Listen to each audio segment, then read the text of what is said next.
What's going on, fellow A-plussers? It is I, your host as always, Adam Perez, coming through once again for a brand new episode of A-Plus Hero Report, your weekly stop for your Marvel, DC, television, and movie news right here over on our YouTube page, streaming live for you guys today. Also streaming over on Facebook as well as Twitch for you gamers out there, ladies and gentlemen. So wherever you're certainly watching us from, thank you certainly for joining us here today, wrapping up your weekend right, as we're going to go ahead and get you caught up to all the nerd pop culture news that's certainly out there, and make sure that you're on top of everything. But we got a stacked show for you guys today. We may have a couple honorable mentions here or there, but then we've got ourselves 5 main topics that we're going to be breaking down for you guys today. We usually have 6, but one of our topics is pretty huge today that we're going to dive into. Is we're going to get into some CinemaCon talk, as a bunch of studios this week wind up revealing either new footage, new announcements in regards to some of their upcoming movies. We're definitely going to be diving very deep into that. We've got a couple directors exiting some films that we were really anticipating, that we're going to be talking about as well. And the end of the Arrowverse. Ooh, we'll definitely dive into it and see what's going on there with a couple of cancellations that certainly came our way today. And then, of course, at the end of this episode, we're going to be getting into your guys' live viewer questions, and I can definitely tell you we certainly have plenty of emails already in regards to some live viewer questions. But if you ever do want to go ahead and submit some live viewer questions over, feel free to do so at any time at aplusopinions@gmail.com. Again, that's aplusopinions at gmail.com. Go ahead and submit your questions in at any time during the week. 1 email per person, please. And then anywhere between 1 to 3 questions, you're certainly more than welcome to ask. But outside of that, hey guys, listen, we're going to dive into this week's episode. It's not just myself today. Unfortunately, Indy could not be here today. Definitely go ahead and keep him in your prayers, best wishes. I know he definitely has to go ahead and take care of some health issues here today. So definitely go ahead and give Indy a big shout out. So while Indy's definitely not here, we certainly have good old Stuart Branscombe joining us here today. What's up, Stuart? Good to see you, buddy. I was worried there for a minute, man. I was like, I hope Stuart doesn't show me up, man. I hope he comes through today. Everything all right on your end, brother? Yeah, man. I just ended up waking up late, and then because alarm didn't go off, and then on top of that, like right when I was like about to log in, I realized my Ethernet cord wasn't plugged in. So I'm like trying to plug in the Ethernet cord, but the problem is that it's like super long, so it's all tangled up, and like I'm doing everything to untangle it. Eventually we got it, as you can see, because I'm live here. But yeah, that was an interesting morning. Yeah, trust me, I know the struggles of the Ethernet cable. I've experienced many terrible A plus more phenomenal episodes where I wish I had my Ethernet cable plugged in. So I definitely understand the struggles there. And yeah, man, sometimes I forget, like it's 12 o'clock here, but it's literally 2 a.m. for you over there too, right? So like while I'm sitting over here sleeping in till 10 a.m., stretching out, getting some coffee, researching my stories and stuff, I forget that you're 2 hours behind me there, Stuart. So yeah, man, it's a struggle to get up in the morning, especially on the weekend. Yeah, sometimes, especially when it's like a day at work, like yesterday, where it's just like it wasn't necessarily super busy, but it's like it was consistent enough. So I'm like always running upstairs, downstairs, fun stuff. I feel you, man. Yeah, yesterday, me and the girlfriend had a pretty fun evening. We had a little bit of an outing ourselves, not work related, but we did go out to celebrate my best friend Jonathan's birthday. So shout out to Jonathan here. I believe he said he's turning 37, but today's his birthday. But yesterday we went out. They had there's this area out here in Frisco called Grandscape, and they were doing live music. I think the event was called "It's Gonna Be May." In regards to like the NSYNC, It's Gonna Be Me kind of play on words, as they were playing a bunch of like early 2000s sort of music out there. And then we wind up going to like a pizzeria, having some delicious pizza, did some putting, some fantastic drinks and stuff. We actually didn't get home till maybe about 2 o'clock in the morning. We drove from Frisco to Fort Worth, which is already about an hour as it is. Had to go pick up little man and then come back home. We didn't get until about 2 o'clock. So yeah, we're pretty exhausted this morning, man. Pretty tired. Nice. So I feel you. That sounds like a really fun evening. Nice. It was. Yeah, we had a good time. Got a chance to dress up a little bit, had some great drinks, some great friends around and stuff. But we had a good time. We had a good time playing some putt-putt. But yeah, guys, let's see here. I do want to go ahead and turn over to the live chat real quick. See what some of you guys are saying. See who's actually joining us today. We got good old Gabriel in the house as always. Jericho making his presence felt. Thank you very much. Good old Nicole Robertson certainly coming through. Hey y'all. You said y'all, Nicole. Where are you from? Is that just how you how you say hello to everybody, or because usually the y'all is very like the southern. You know what I'm saying? Good old Michael's in the house. Abase is certainly here. Tommy sucks throwing in his hey for JDF, I guess, already early this morning. Good old Kurt Marino in the house. We got Jackson in here as well. Adam Perea. What's up, my handsome twin? Good to see you, man. Bonjour, Francois, is he's certainly here today as well. Enrique's in the house also. Good old I suck my own balls is here too. Thank you very much for starting coming through. Hey man, whatever gets you off, my guy. I'm not a judge. I'm not going to judge you. Sexy Mofo in the house. What's up, AJ? We got Marcelino Vasquez. Good to be back. Good to have you back, sir. Thank you very much. Let's see here. Who else we got in here? Good old Datilla certainly coming through. Thank you, Datilla. Datilla says she's been up since 7 a.m. She spent 12 hours at Universal Studios Hollywood yesterday. Yeah, I think I saw some of your pictures and stuff like that. So I'm glad I hope you had it. Sounds like you had a good time. Sounds like you had a good time. Do you guys been there twice, and it was pretty fun. Yeah, I was going to ask you, Stuart. I know you're in the Bay Area, but outside of Disney World, are there any other like theme parks or things like that around you?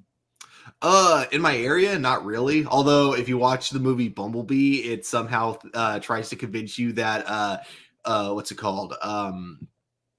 Shoot, I forgot the name of it, but the really popular Santa Cruz, Santa Cruz Beach Boardwalk. It tries to pretend that it's right next to San Francisco, which is like really weird because it's like an hour and a half away. Oh, really? Yeah. It's like really funny because you see her biking there from her house. That's like if you look at the landscape, it's somewhere near Marin. It's like that makes no sense. So no, like there's I guess the closest amusement park is Six Flags. Think Discovery Kingdom, which is a pretty fun place to go to every now and then. Discovery Kingdom, yeah. Is that like a safari or something? You'd Discovery think, but Kingdom. when I think of Discovery Kingdom, for some reason I'm picturing like Animal Kingdom with like Discovery Channel. So I was just thinking like maybe it's a safari-esque type of thing.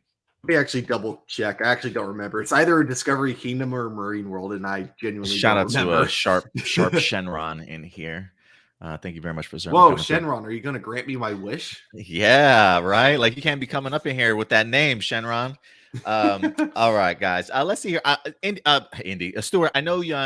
I know you a little bit late getting to the party here today, but I am kind of curious if you have any honorable mentions, or if you have any like recommendations. Okay, I have an honorable mention literally from yesterday, and I feel like anyone who watches the show is going to be like, yeah, no shit, but I didn't know this until literally yesterday. The Owl House is back. Originally, it was canceled a while ago, like pre-COVID, and Disney gave the excuse, it just wasn't really a show that, really fit our network or the audience that we, go for, which made no sense because it was a kid's show, and I thought, like, very much felt like, it almost felt very early 2000s like Disney movie-esque, but like in the form of a television show. But regardless, it's back now apparently, and it's been back for a while, and it's nice. I've been trying to catch up, and it's really good so far. Nice. I'm glad you're enjoying it, man. I didn't even know it was back, so that's pretty cool. Let's see here. A couple other honorable mentions. Good old Barbie's in the news. Margot Robbie revealed a brand new photo of her as Barbie in her pink Cadillac, it looks like. As we're going to get this live action. Good old Ryan Gosling's going to be playing Ken. I love both of them as actors, honestly. I think this is a great first look photo. As much of a non-Barbie fan as I am, I do love me some Margot Robbie. I will be watching this movie, Stuart. I will be seeing this movie. What about you, though? I don't know. Did you hear the big controversy that came out about it recently? No. The song Barbie Girl will not be in the movie. Oh, so no. I don't know if I'm interested anymore. Yeah. Lost my interest. Lost my interest. We did get ourselves a brand new Doctor Strange poster also. I think this might be one of the final ones. We've gotten several so far, really pushing like each different type of theatrical experience you can imagine. But this definitely seems like very much the final poster. I'm a big fan of it. It's literally 5 days away, if I'm not mistaken. Me, the girlfriend, and my mom, I think we're going to go see it May 7th. Personally haven't even purchased my ticket yet for a Thursday showing. I don't even know if I'm going to be able to see Thursday or Friday, but I'm definitely going to do my best to certainly try. Have you got your tickets yet, Stuart? I'm probably going to be doing doing like a staff screening on Wednesday, Okay, so that'll nice. be when I see it. Nice, nice. Let's see here. We also wind up getting ourselves the Obi-Wan Kenobi series is about less than a month away, if I'm not mistaken. And we did get ourselves some brand new photos from the show. Last week, I believe, or 2 weeks ago, we did show you guys a Total Film magazine cover with Obi-Wan Kenobi. And I'm sure we're going to get plenty of articles that come out of it. And we've got our first look at photos. So here's some Total Film photos of Obi-Wan. I'm loving the new garb, by the way. Kind of throwing away his old Jedi robes. Don't want to certainly make yourself that noticeable when you're certainly in the process of hiding. So got an opportunity to see here Obi-Wan Kenobi. He's clearly on another planet here for sure. So he's definitely at some point in time getting off world. And I'm not sure exactly. I think they did mention this maybe in the Entertainment Weekly, the name of the planet here. I can't remember off the top of my head, but I kind of dig the cityscape. It doesn't feel too underworldy to me as of yet. This feels more cityish, but cityscape wise. But who knows? I'm pretty sure he'll find himself in some pretty dangerous areas there. And then of course we wind up getting another photo here of the Grand Inquisitor himself. Still not quite sure how I feel about the makeup and prosthetics design as of yet, but maybe when I see it in live action, in motion and things like that, I'll enjoy it a little bit better. This actually looks, if you look at the saber hilt pretty close here, Stuart, it kind of looks like this is a scene where it's rotating because his the handle and his like the hilt and the lightsabers don't necessarily align in this particular thing. So I am thinking the double-sided lightsaber is maybe spinning on its axis here. But the photos look great, man. The photos look great. Get me pumped. What do you think, though, Stuart? Yeah, I kind of agree with you with the Grand Inquisitor, and I couldn't. I think I just now figured out what it is that I don't like about his design. I just think it's too bulky, you know. And I get that when you look at a cartoon, you're not supposed to interpret it as the character literally looking like that. Right. But I don't know. Just the way he looked in Rebels felt so much more slick, whereas here feels like bulky, and it kind of feels more like it feels like kind of a cosplay suit that was made by someone who was talented, but maybe got the wrong measurements. You know, I kind of agree with you there too, because it is one of those things where we've seen this alien race before in the prequels. I believe it was Revenge of the Sith when Obi-Wan goes to the planet to try and find General Grievous hiding out. I believe those are the same species, the gentleman with the elongated heads and things like that. So I think prosthetically, if they can make it certainly look that type of way when it comes to the prequels, there's a part of me that kind of wishes they had utilized maybe some of the same designs here for the Obi-Wan Kenobi, because the Grand Inquisitor does look a lot more like the Revenge of the Sith character species than this particular one. This almost looks, like you said, much more humanoid, to where it almost feels like a cosplayer putting on makeup and a costume sort of thing. So, but we'll see. We'll see what it looks like when it comes to actual live action footage. His presence, the actor that's certainly going to portray him, if anything, maybe based off of what he brings to the character. Maybe this is something it's easily overlooked. But that is something that I think was certainly brought to my attention. But so brand new photos from Obi-Wan Kenobi. And then one last thing I do want to end off on a little bit of a sad note, though, Stuart. Good old Neal Adams, legend comic book creator and artist, unfortunately did pass away, most notably from his time in Batman. I mean, Neal Adams had a huge, noticeable, and just legendary run on Batman, to the point to where I believe he was inducted into the comic book Hall of Fame, if I'm not mistaken. I know Variety reported on it. It says Neal Adams, Batman comic artist and Eisner Hall of Fame inductee, died at the age of 80. Legendary comic book artist who drew Batman, Green Lantern, Green Arrow, the X-Men, the Avengers, and countless more superheroes, has died.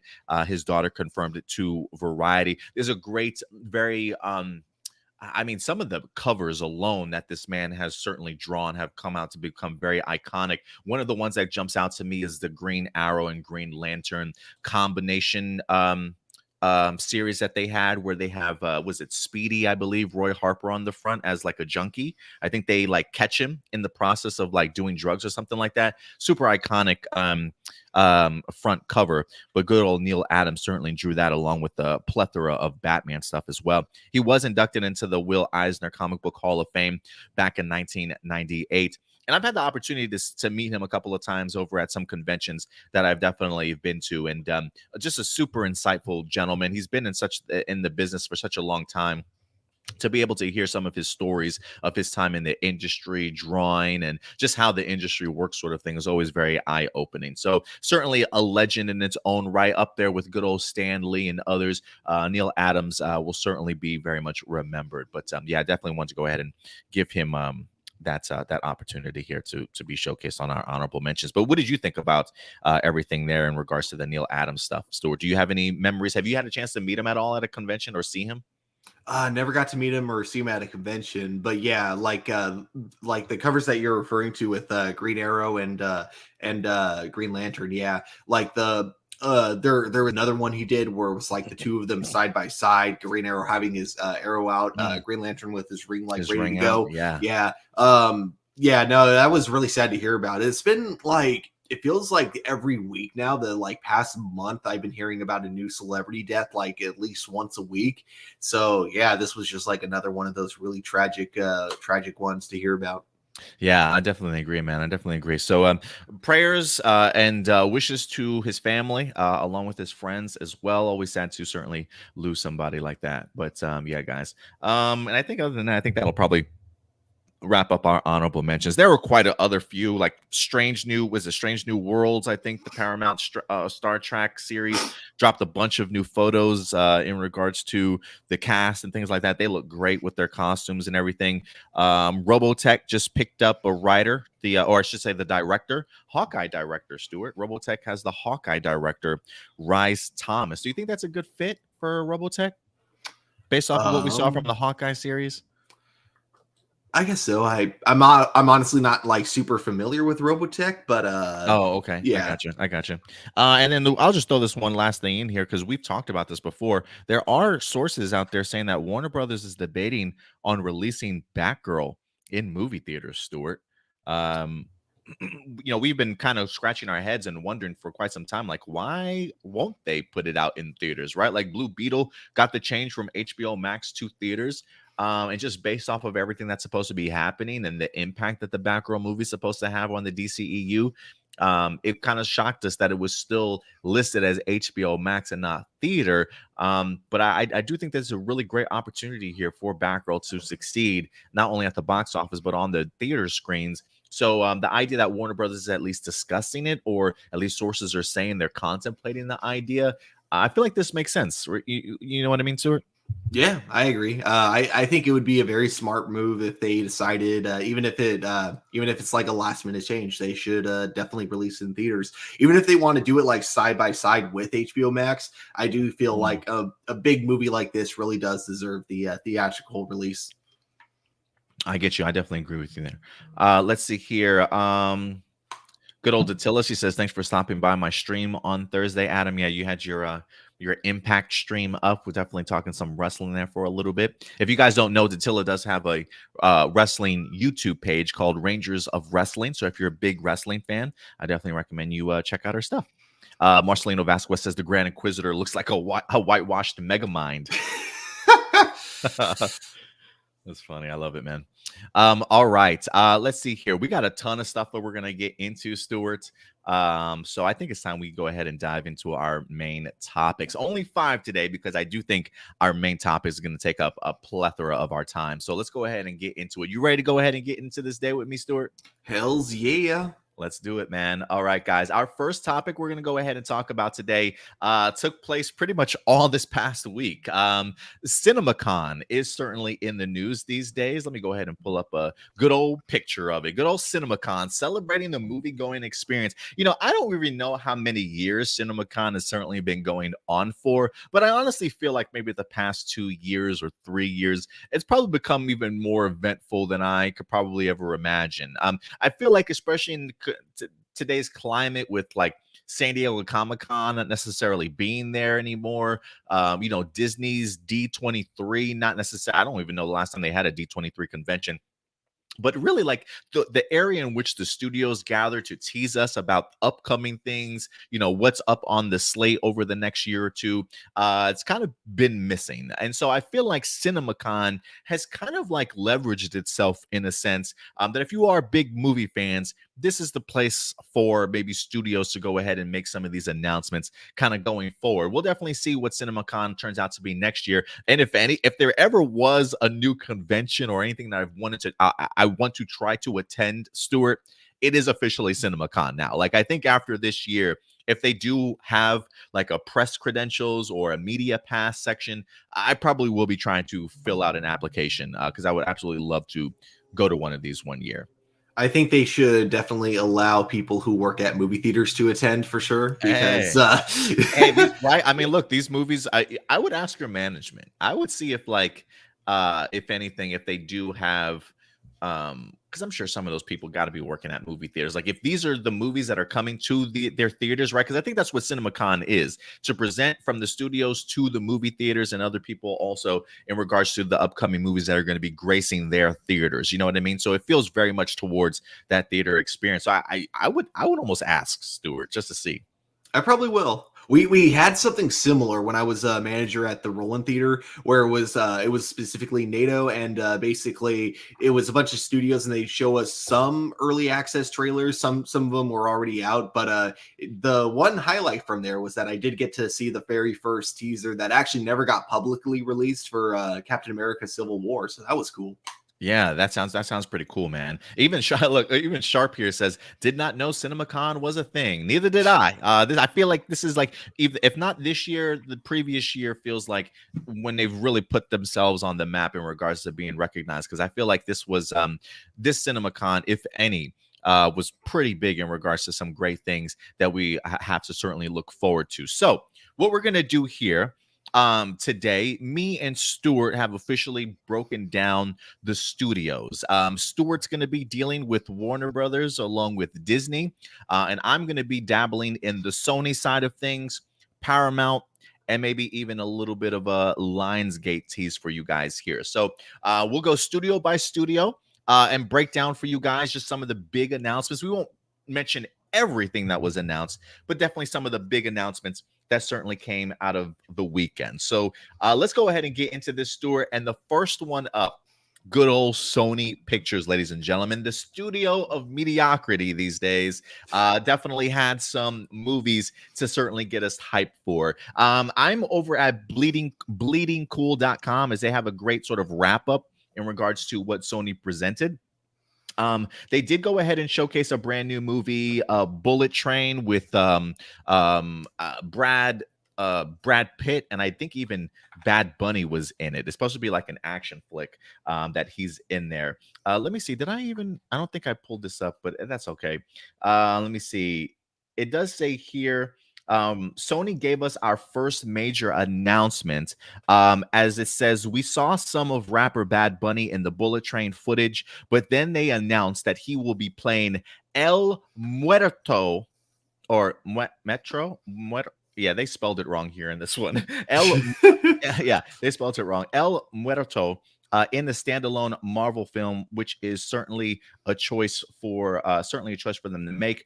So let's go ahead and bring this up, Stuart. This is in regards to good old Bad Bunny, set to play Spider-Man character El Muerto in standalone Marvel pick. So let's go ahead and dive into this. This shocked me. This surprised me. This was one of those things, Stuart, where I said, did anybody ask for this movie? But they're going to give it to us anyway, apparently. It says, looking to continue to expand and diversify its universe, of Marvel characters, Sony has announced El Muerto movie is in development with Latin Grammy winner and platinum selling record artist Bad Bunny attached to star. The news comes out of CinemaCon during Sony's panel where Bad Bunny made a surprise appearance. It says the character of El Muerto, aka Juan Carlos, was a superpowered wrestler who originally fought Spider-Man in a charity wrestling match in which he nearly unmasked the web slinger before being stung by Spider-Man with the paralyzing poison. After his oppressor El Dorado came to claim his life, he was saved by Spider-Man, after which the two teamed up to defeat Dorado. It says that El Muerto, Muerto, I can't even roll my R's today. I feel like an imposter Puerto Rican today. I can't even roll my R's. Who would mark the first Latin superhero to get his own film in the universe of Marvel characters, coming right after Sony recently dated Madam Web, which marks the first female character from the Sony universe to get her own film. It does say that even though this character isn't as popular as Venom or Kraven, Sony's rush to get this film into development had a lot to do with Bad Bunny's persistence in finding that right superhero property for himself. The superstar is set to make his major studio debut in a highly anticipated pick, Bullet Train, a project that Sony is very high on and has already led Aaron Taylor Johnson landing the role in Kraven the Hunter. So yeah, man, Bad Bunny is going to be getting his own Spider-Man flick here, which is crazy to even say. Good old El Muerto, who I think has maybe had a total of 2, maybe 3 appearances ever in a Spider-Man comic book. But Sony's going to give us the opportunity to see what he's got. And look, I'm going to be honest. Am I going to see this movie? Probably not. It's like Sony's got to do a lot to get me back into the theaters to really have faith in their particular films. But the one thing I will say about this, before we crap on this idea, I just want to say, while I don't necessarily listen to Bad Bunny, I did see Bad Bunny just recently last year at WrestleMania, as him and I think Damian Priest teamed up to go ahead and take on, I think, The Miz, if I'm not mistaken. And Bad Bunny brought the house down, Stuart. I don't know if you saw his performance, but Bad Bunny truly kind of set the tone, maybe going forward for like celebrity guest stars in WrestleMania and actually getting in the ring. Because I think Bad Bunny surprised everybody. Absolutely everybody, just seeing what he was certainly capable of doing. Somebody that clearly talented in regards to the realm of music, but also showcasing that wrestling was not only a dream of his as a kid, but just really the idea of him going out and getting it and truly performing and just being absolutely amazing. I was really impressed and gave him a standing ovation after his performance. I absolutely love what Bad Bunny brought to the ring. And so the idea of seeing Bad Bunny go from WrestleMania to this idea of a character, a wrestling character, feels like perfectly up his alley. And I can see why it is that they picked this character for him to certainly play. But it is one of those things that this character is just so obscure and nobody really knows him that these trailers, the marketing, the promotion for this movie is going to have to be out of this world to get people to certainly come in. Now, does Bad Bunny certainly have a name recognition for himself? Absolutely. This dude has sold albums and definitely has name recognition all over him. But this just feels more like a forced sort of project. Like the fact that it said they were waiting around for Bad Bunny to pick the character that he wants. Like, who's leading the charge here, Sony? Like, is it Bad Bunny that's leading the charge saying, I want to make a movie, so you're just gonna make a movie because he wants you to make a movie? Or do you really have plans for this character to fit somewhere into your Spider-Man universe? At this point, it just feels like they're throwing stuff at the wall, seeing what sticks. Not excited for Kraven the Hunter. Madam Web, not excited for that. And unfortunately for me, this is yet another movie I really do not care about. Unless, we start getting a string of Sony movies that really start impressing, I just can't get my hype level up. But look, congratulations for Bad Bunny for getting what he has earned. A fantastic performance at WrestleMania. Great name recognition. it feels forced to me still, though, Stuart. At the end of the day, but you hear this. What are your thoughts in regards to this? Uh, yeah, I mean, I mostly agree with you. Like, it is a bit weird that this is a character that they're going for a full length feature. Now, it's not that I don't have, it's not that I don't want them to focus on smaller like comic book characters. I actually think in the long run that's really cool for studios to want to do. I just think it's kind of weird to do it this early on when you haven't really fully developed your Sinister Six yet or anything like that. So it feels it's a little weird in that sense, and especially because it still feels like Sony doesn't quite have a real direction on where it wants to go.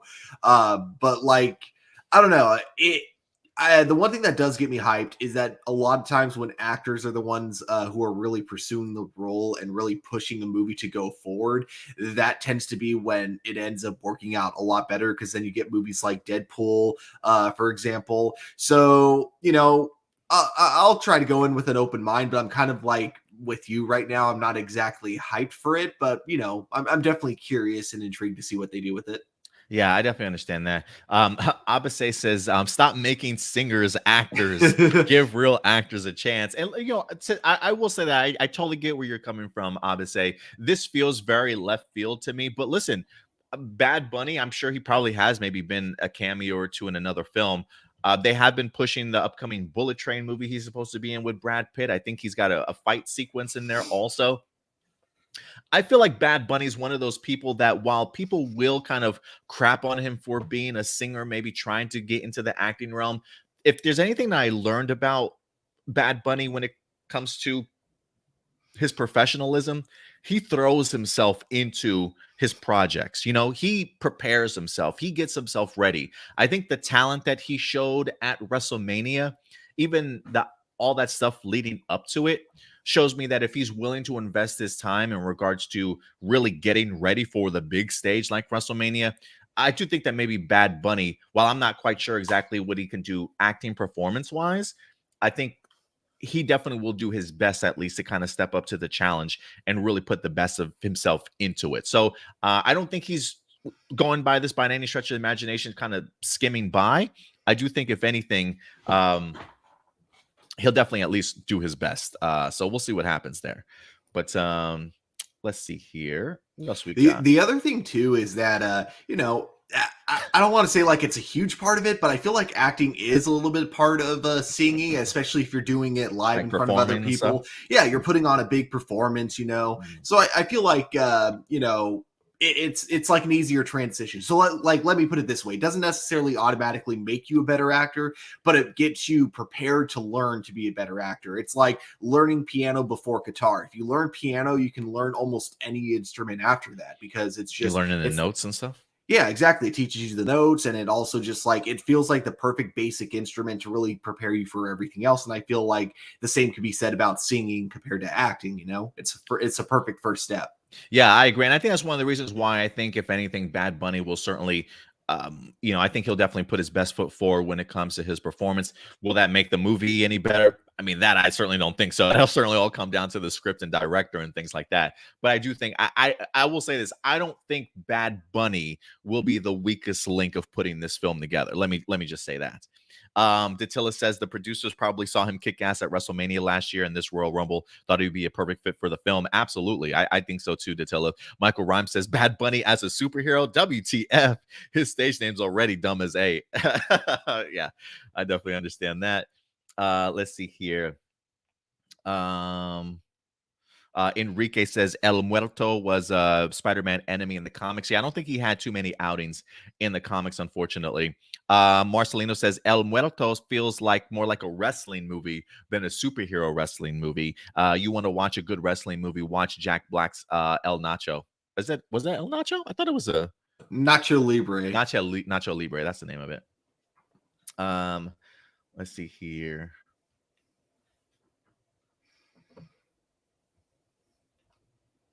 Let me see. Marcelino Vasquez says there's a bunch of singers who started out as actors and vice versa, and they're great at acting. Or maybe mentioned a bunch of singers who started out as singers and then became great actors. So we'll see. We'll see. Nicole says, I don't know how to feel about this, but my best friends are huge fans of him. Yeah, I mean, some people know Bad Bunny. Like for me, I don't think I even knew Bad Bunny was until like last year when he started really getting involved in WWE, and then he wind up kind of getting my attention. But that's really the first time that I knew of him also. But granted, when it comes to Sony and this announcement of El Muerto, not necessarily the biggest fan. Probably not something I'll check out, but we'll see if Sony puts out a couple of great films, then maybe I'll be back on board. But that wasn't the only thing that Sony wind up leading with. So we wind up getting the Bad Bunny announcement, and then it said next, Phil Lord and Chris Miller, so Lord and Miller, talked about a bit about the upcoming Spider-Man Across the Spider-Verse, as we wind up getting some brand new details in regards to it also. So let me go ahead and pull up that article as we're going to deep dive a little bit into Across the Spider-Verse. This is from Deadline.com. Also, they did show fresh footage along with a title reveal. So it says Sony dropped the first 15 minutes of its upcoming Marvel animated sequel, Across the Spider-Verse today. In addition, the Culver City, California studio revealed the title of the Pix sequel. So we're getting Across the Spider-Verse for the second installment. The third will officially be titled Spider-Man Beyond the Spider-Verse. It says recently the studio announced it was pushing an animated movie from directors from October 7th to June 2nd of 2023. The Pix sequel, part 2, is dated for March 29th. So June 2nd, Across the Spider-Verse of next year, and then March 29th of 2024 will be Beyond the Spider-Verse. Let's see here. It also says, Chris Lord and Phil Lord and Chris Miller are in fact returning. They are credited as writers on the film as well. It says Lord and Miller took the stage before playing the raw footage, which was a mix of imperfect CGI, polished footage, and sketches, and beamed. We don't have a sizzle reel. Here's a secret. Please don't tell Tom Rothman this. Just say, woo. Apparently that became a bit. We were just busy making a movie. He also said, we told him it would be the same size as the last one, but we couldn't do it. It's the largest crew of an animated movie ever. This movie has 1,000 people working on it. Don't tell Tom, though. He says the number of characters, this movie has 240 characters in it. He says, please don't tell Tom. It takes place in 6 universes also. And he says that's why we couldn't do a sizzle reel. He says, however, we could show you the first 15 minutes of the movie, but you have to promise not to tell Tom, which is and they said we won't tell Tom is what the audience wind up saying. So they did go ahead and showcase a bunch of footage. I'm not going to go through all the footage with you guys. If you want to go ahead and certainly check it out for yourself, please go ahead and do so. Again, it is the Deadline.com article where they go ahead and at least break down the footage that was certainly shown. So, Stuart, a couple things that we learned from here. 240 characters compared to the 40 characters we had in the first movie. 1,000 people working on this project, and it takes place across 6 different universes. And then, of course, they showed the first 15 minutes. What do you think about all that? Wow. The 240 characters thing, as cool as that is, just hopefully people keep in mind that most of them are probably going to be like brief flashes on on screens. Like, I don't think the 240 characters are all each going to have their own individual story arcs, because that would be too much for any movie ever. But regardless, it's still exciting because it means that there's definitely going to be some Spider-Man in there that like fans will probably be familiar with and will probably get really excited when they see on the big screen, and I know for a fact the one I'm really looking forward to, and I'm pretty sure it's been confirmed he's at least having a cameo. I'm looking forward to seeing the Japanese Spider-Man, the one that had his own like little Megazord, from his series in the 70s, I think, or the 60s. I don't remember. But there's been rumors that he's going to be in this movie, so I'm excited. As for the 6 universe things, that also gets me really excited. And my fingers are crossed too that one of those universes is a universe that we have already been to. Whether it be like I don't think it'll be the MCU or anything like that, but whether it be the Tobey Maguire Spider-Man universe, the Andrew Garfield Spider-Man universe, or even though I'm not the biggest fan of it so far, even if it's just the Sony verse that they are currently working on, I'm excited to see it. I really hope they have a lot of fun with this. And yeah, it's the same guys that did the first one, so I'm going in this with a lot of hype. Yeah, me too, man. You tell me Lord and Miller's coming back, and I'm there. I absolutely love the first one, and I think they're gonna do magic again when it comes to this one as well. So yeah, I'm really pumped for this, man. I don't know the universes that we're certainly gonna see these characters in, but you tell me. The third installment is titled Beyond the Universe. One of the things we've talked about here before, Stuart, is the idea of maybe trying to get Miles Morales sort of into a live action realm or a live action universe.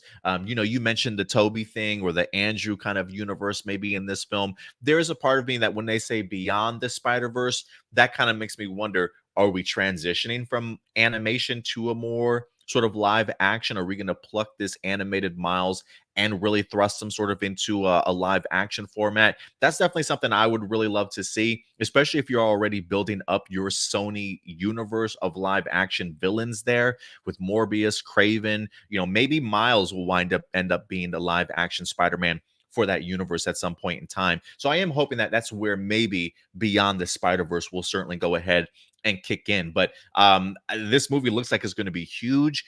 6 universes, that if anything makes me really curious to see what all 6 art styles are certainly going to look like.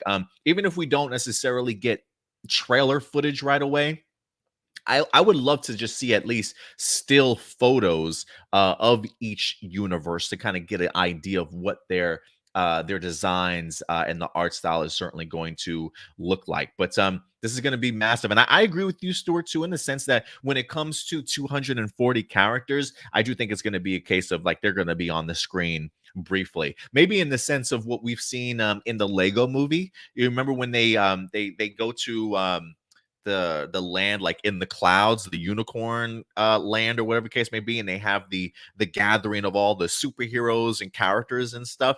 Like I do wonder if there's going to be one scene where there's like a council of Spider-Men and Miles like walks in and there's like 200 of them just in like one gigantic room or something like that, and so you get brief glimpses. Lord and Miller did the Lego movie also, so the fact that maybe that's something that they kind of bring to the big screen here also for a Spider-Man movie. But I love how they've handled this so far, and I can't wait, man. I can't wait. I wish I was at CinemaCon to see at least the first 15 minutes, but I've heard some great things about it so far.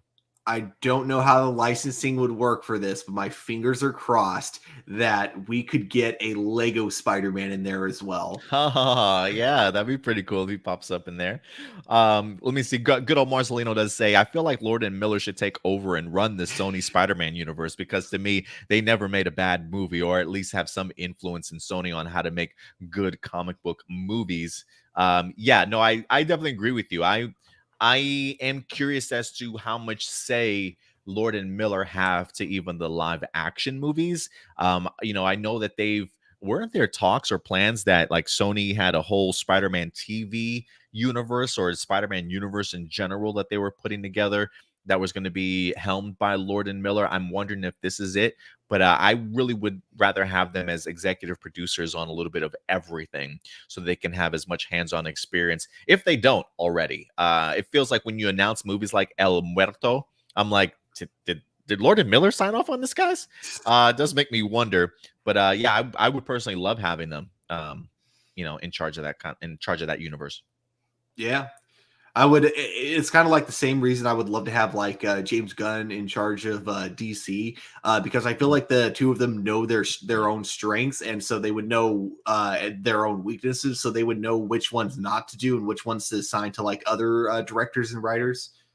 Oh yeah, absolutely. I totally agree with you there. And then just to wrap up the Sony content. After that, the Tom Rothman, I guess he's the president over at Sony. He says, oh, chairman and CEO of Sony Pictures, Tom Rothman commented that any other movie releasing the same day as the Spider-Verse movies, and I quote, should watch the fuck out, is what he says. And that's coming from Sony. He said they also did go ahead and showcase 10 seconds of Kraven the Hunter and Madam Web footage. And they also announced not only a Ghostbusters Afterlife sequel, we are getting a Ghostbuster Afterlife sequel, but they also teased a Venom 3. So we are going to be wrapping up the Venom trilogy here. Who knows if they make a fourth one? I have no idea. But Venom 3 was at least teased at the very end of the CinemaCon presentation for Sony. So, Sony's doing some big things, but those were the big announcements, at least when it comes to the Sony side of things. Stuart, I'm going to go ahead and throw it over to you. I don't know if you want to start off with your Disney talk or WB, but what certainly stood out to you? I'm going to start with Disney because there's a couple interesting things that came out from that. Let me go grab. Trying to. I got like multiple links for everything, so I'm like trying to decide what I want to do in order. And sure, which one? Here we go. So I'm going to be paraphrasing a lot since I'm really bad at reading out loud. But basically, one of the first things that they kind of that I saw that I thought was kind of cool is that Disney has added a Bollywood epic to their slate of movies that are going to be released. So really cool, just to give, because a lot of Bollywood movies, even though they make their way to America a lot of times, they usually get very selected releases. So I do like that this is going to get like a much wide release. And it also shows that this movie must be like something really incredible. So it's called Brahmaster. I probably said that really wrong, so I apologize. Part 1, Shiva to and then it's to domestic slate sets release date at CinemaCon. So and it has Disney has added director, writer Aeon. God, sorry, I'm going to pronounce this really badly, I'm sure. Mukherjee's upcoming Brahmaster Part 1, Shiva, to its domestic release date, giving it a September 9th release in the US and Canada. The film marks the beginning of a trilogy as well as what's billed as India's first original cinematic universe. Okay. Let's go, India. Yeah, so that's actually pretty cool. And so it is so it's produced by Fox Studios, Drama Productions, Prime Focus, and Starlight Pictures. Brahmaster already set to release globally by Disney with a September 9th lined up in India, where it will play in Hindi, Tamil, and shoot, I am mispronouncing. I'm so sorry. I probably shouldn't have started with this. I'm curious if we've got any Indian viewers here. If we do, let me just say to all of you, I am really sorry for my super bad pronunciations. So let's move on to the next one, which is confirming a Black Panther Wakanda Forever release date. So at CinemaCon, they released, they showed, oh wait, this is for Avatar, my bad. Here we go. From Studios. Sorry, trying to get to the part where it mentions the release date. Okay, here it is. So it is coming out on November 11th, with the first trailer expected to be releasing in the next couple of weeks. So really? So that's the exciting part there, because we already got like our Thor: Love and Thunder trailer, which I'm sure we're going to see more of in the Doctor Strange movie. So it probably won't be out for the next Doctor Strange movie, but it will be out in the next couple of weeks. So that's definitely going to be really exciting. Damn. Okay. And then, man, I know I had it up here somewhere. I am curious because we do have Doctor Strange dropping, and I know that I believe they mentioned the idea that the Thor trailer is probably going to be attached to the Doctor Strange movie in theaters. So I am kind of curious as to if anything, if they're going to be playing the Black Panther trailer with Doctor Strange. Oh, well, no, it's in the next coming week. So I do wonder Yeah. what that means. Maybe that drops with Thor. I'm not quite sure. We'll have to see though. I can't wait to see this trailer though. But November 11th, that's this year, huh? Yeah. Okay. And I thought I had a link for it, but I guess I was wrong, so I apologize. But another thing that has that they were talking about was the new upcoming Lightyear movie, and Mm. something kind of interesting about it is Pixar.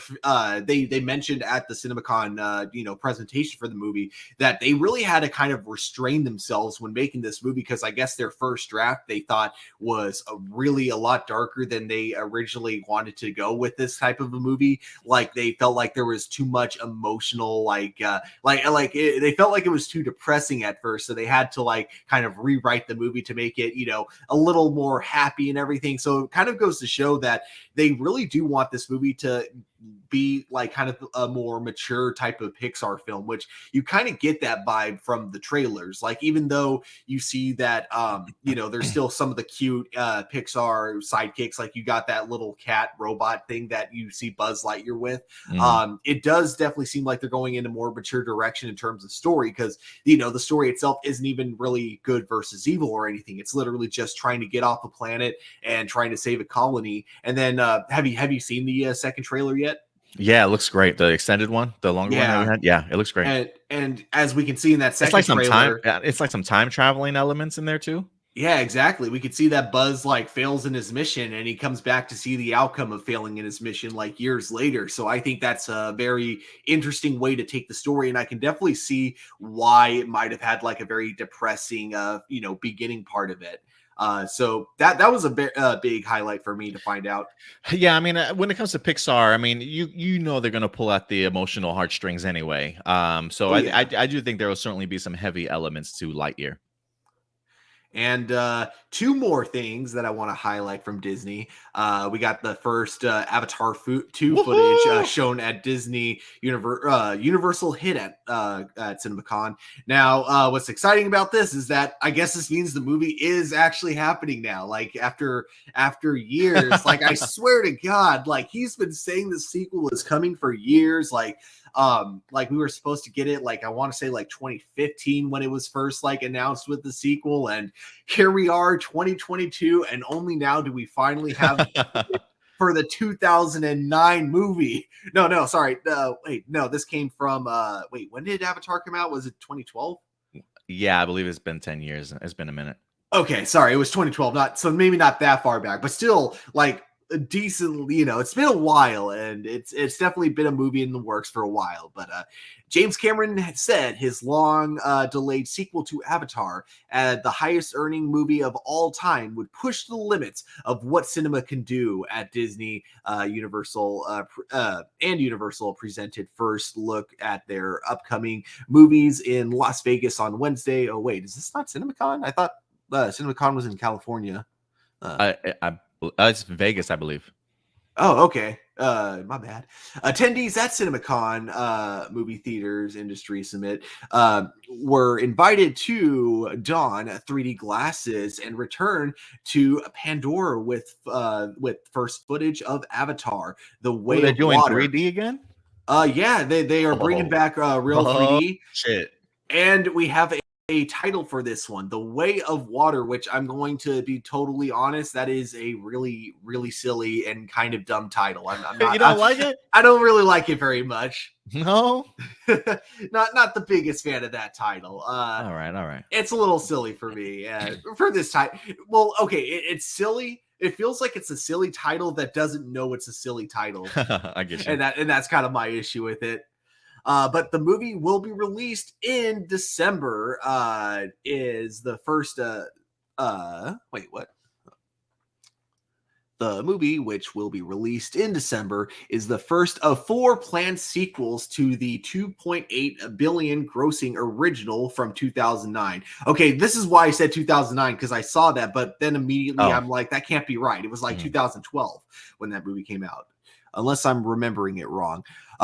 I can assure you it's been well worth the wait, said Disney distribution chief Tony Chambers, confirming the film's name. So yeah, basically we know that we're getting it. They've shown footage of it now, and Nice. it's going to be back in real 3D, which is something I don't think we've seen. Well, I guess it's still around. It's just that they don't heavily market it that much anymore because, you know, most movies just don't look better in 3D. They look fine as they are, so there's really not like a need for it. But yeah, it's regardless though. I did really like the first Avatar movie, and I know it's easy to make the jokes about, oh, it's just Pocahontas in space. But you know, when you look beyond that, when you look at, you know, what it was able to do and how, unlike another certain movie that was really just a tech demo, at least this movie tried to like tell a really good story with it. So even though it was kind of a tech demo first, it was also, there was definitely a lot of heart and effort put into it. So I do think it was a really good film, unlike, you know, a certain other Disney project that came out last year, which was a tech demo and just ended up being like very heartless cash grab, to my opinion. What movie? The Lion King. Oh, The Lion King. Okay. Yeah. Okay. You know, what, even if you like it, even if you guys like the movie, that's totally fine. But you know, it's just one of those movies it's like really, you can kind of tell it was only made because they really wanted to test out the technology. And it's kind of the same thing with Avatar. But with Avatar, I feel like James Cameron actually was really proud of the story that he came up with it. And of course, you know, it's packed full of lore, which I always love when it comes to storytelling. I will say this real quick.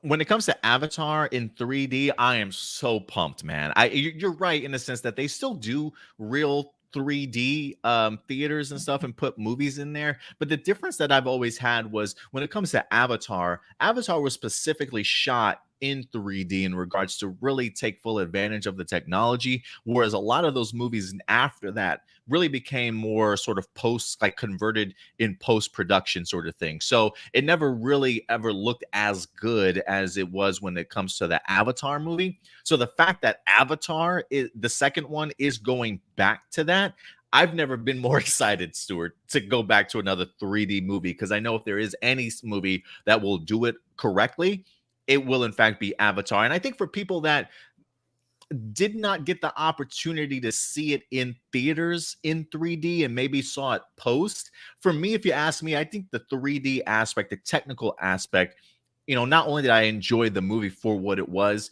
but that the 3D really bumped it up to something that was just a mind-blowing experience for a first time like that when I went and saw the first Avatar movie. So the fact that we're getting it in 3D again, I know they're going to do it right. So I probably will be checking it out in 3D for sure.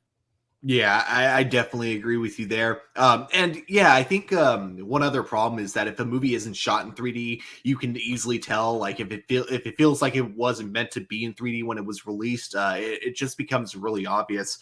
One example I remember is Iron Man 3. When I saw that movie in 3D, it was just not a fun experience. One of the biggest issues I have with it is that when it comes to some superhero movies, I don't know why. I can't really explain it too well on why this is, but superheroes feel small when you watch them in like a real 3D movie. And you'd think it'd be the opposite because it's supposed to be, hey, we're popping out of the screen right at you. But there's just something about watching them in 3D and it makes them just feel so tiny. It's weird. Yeah, I don't know why. But the last thing I got to highlight from Disney, and this is the one that I'm sure most people watching are the most excited for, which is, of course, Doctor Strange Multiverse of Madness has played 20 minutes of footage. And I won't go into too much detail because, of course, I don't think anyone wants this movie spoiled for them. But yeah, the highlight and anticipated Marvel epic, Doctor Strange in the Multiverse of Madness will hit theaters in 1 week, Friday, May 6, 2022. Though, if you attended CinemaCon, you got to see the first 20 minutes of the film, and the response was incredibly magical and out of this world. Instead of spoiling the action-packed first 20 minutes, you can go to Gizmondo if you dare to spoil it for yourself. But yeah, oh man, I thought this article had the responses from the audience, but basically generally, like, a lot of the people that have seen the first 20 minutes have been absolutely praising it. And you know, To me, that's surprising because it's like the first 20 minutes of a movie. And while, yeah, you do want to grip your audience within the first 10 minutes, you still don't know like how big it's going to be or how much you're going to love it just based on that. I feel like you do have to watch a movie like at least, halfway through to really tell whether or not you're really going to be into this or not. And to see that a lot of these people are only 20 minutes into this movie and they're still super hyped for it, it gets me really excited. Looking at all the trailers and all the behind the scenes stuff that they've been talking about, it really sounds like this movie is going to be going balls to the wall. And the fact that they've done so many reshoots also gets me really excited. Overall, yeah, I'm definitely really pumped for this Multiverse of Madness movie coming out in less than a week now. Yeah, I am too. And if anything, the fact that they only show 20 minutes, again, it's one of those things that we've said before. It's like sometimes when we watch these trailers, right, they do sometimes to like put things in these trailers that I think us as viewers look at and we're like, oh my God, that's so spoilerish, right? How can you put a zombie Wanda in the trailer? Like, don't show me that type of stuff, right? So I think when we see these trailers already, sometimes I think we're under the impression that we've seen it all already. Whereas this movie has so many secrets that I really do think that we are only just seeing the tip of the iceberg when it comes to the reveals. So the fact that they got to see the first 20 minutes, I bet you a lot of that 20 minutes is stuff that they probably have never even seen in the trailers as of yet. So the fact that they've enjoyed it so much, man, I cannot wait to see this movie. I've got my tickets for May 7th. I am going to try and see it before then if I can, probably solo by myself. But we'll see, guys. Do you have your tickets is the question that I have for the live audience here today. And do you plan on seeing Doctor Strange? But yeah, man, this is why we got to go to CinemaCon, Stuart, man, so we can see these footage for ourselves.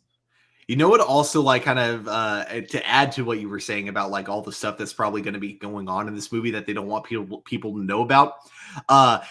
I feel like if this wasn't a big movie that had like surprises, they probably would have like shown the entire movie, because it feels like a lot of times at these type of conventions, that's what they do. There's always just one movie that the audience gets to watch as a treat. And the fact that they didn't show this movie as a treat to the audience, even though it's only a week away, it really goes to like, it really gets me thinking that there is going to be a lot that happens in this that we're not going to see coming. And that being said, though, stay away from the TV spots. Yeah, I'm waiting. They started, Stuart. They started, yeah. Bro. There was a clip that someone played from a TV spot, and I am so freaking pissed off because I genuinely wish I could take that memory out of my brain, because I didn't want to know that was there. And now I know, and now I have a really big prediction that I kind of wish I didn't have. I will say, I do think remember when we did our review on the Doctor Strange trailer and we talked about the Illuminati and stuff? One of the people that I mentioned in there as part of the Illuminati, I am hoping that sticks just based off of the TV spot that we wind up getting. But I agree with you. I went to comiccomingsoon.net to look up some news, and it was just like bold, just in the headlines. It was like new TV spot showcases, I'll say Professor X, because he was already kind of teased in it from the trailers that we have seen. And then it said another character who I certainly won't reveal. And they were like, pops up in a new TV spot.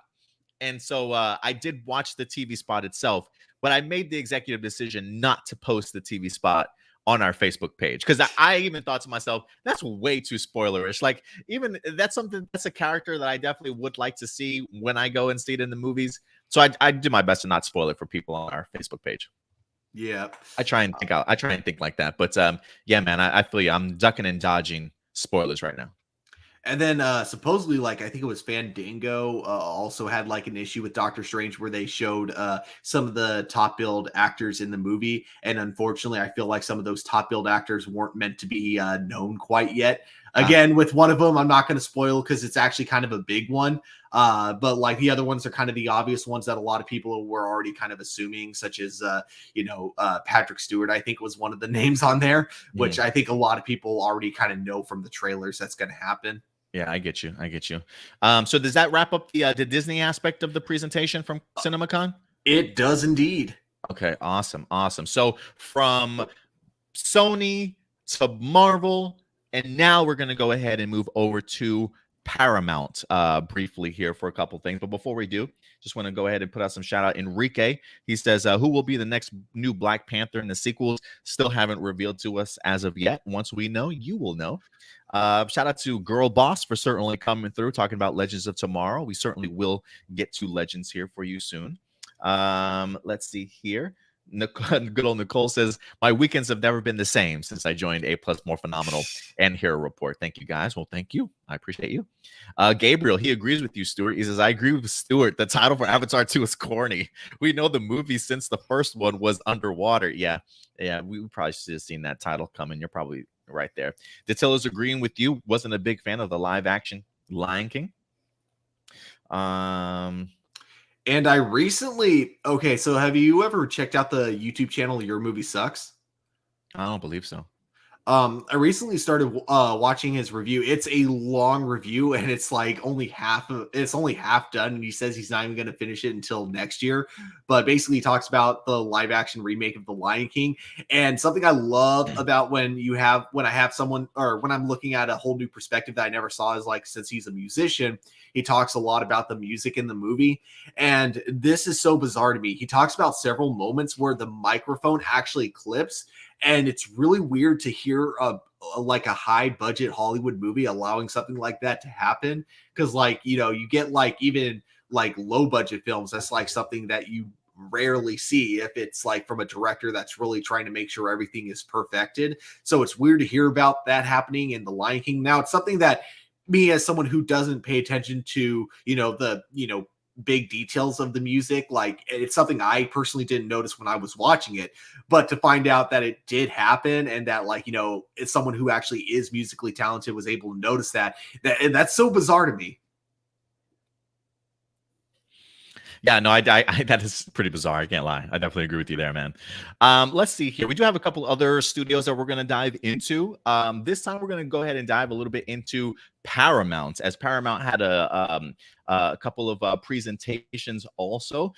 This information actually comes to us from The Wrap, letting us know that Paramount Pictures kept most of the focus of its CinemaCon presentation on the Top Gun Maverick, which actually got its first public screening at the Las Vegas Gathering on Thursday. Similar to what you were just saying, Stuart, right? There's usually one movie that people will get the opportunity to have screened for them, but the movie they got the opportunity to see was, in fact, Top Gun Maverick. But that wasn't the only big franchise for them to definitely focus on, which, mind you, I've been seeing some early reactions from the Top Gun Maverick movie. People's minds are blown, Stuart.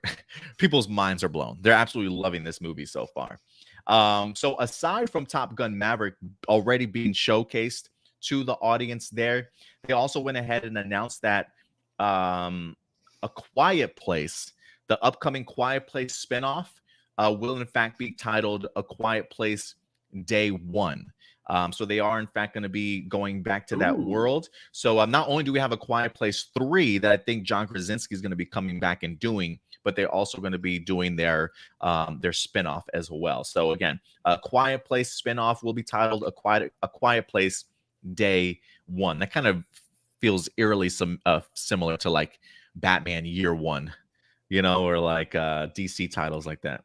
I'm not going to lie. I think I'm actually more excited for the spinoff than I am for Quiet Place 3. and again, it's not because I had anything against Quiet Place 1 or 2. It's just that I feel like the first one was just a perfect standalone movie that really didn't need to be continued. I feel like it was great as it was, but I like the idea of doing spinoffs instead, focusing on other characters. And, Day One also seems interesting because I feel like when it comes to these type of apocalyptic movies, they really like to skip how it all happens, because I feel like when you kind of think of it in a logical standpoints, most apocalypses, it's hard to write how a zombie apocalypse or an alien apocalypse would go through, because in real life, I feel like we're a lot more prepared for this type of stuff than movies like to pretend.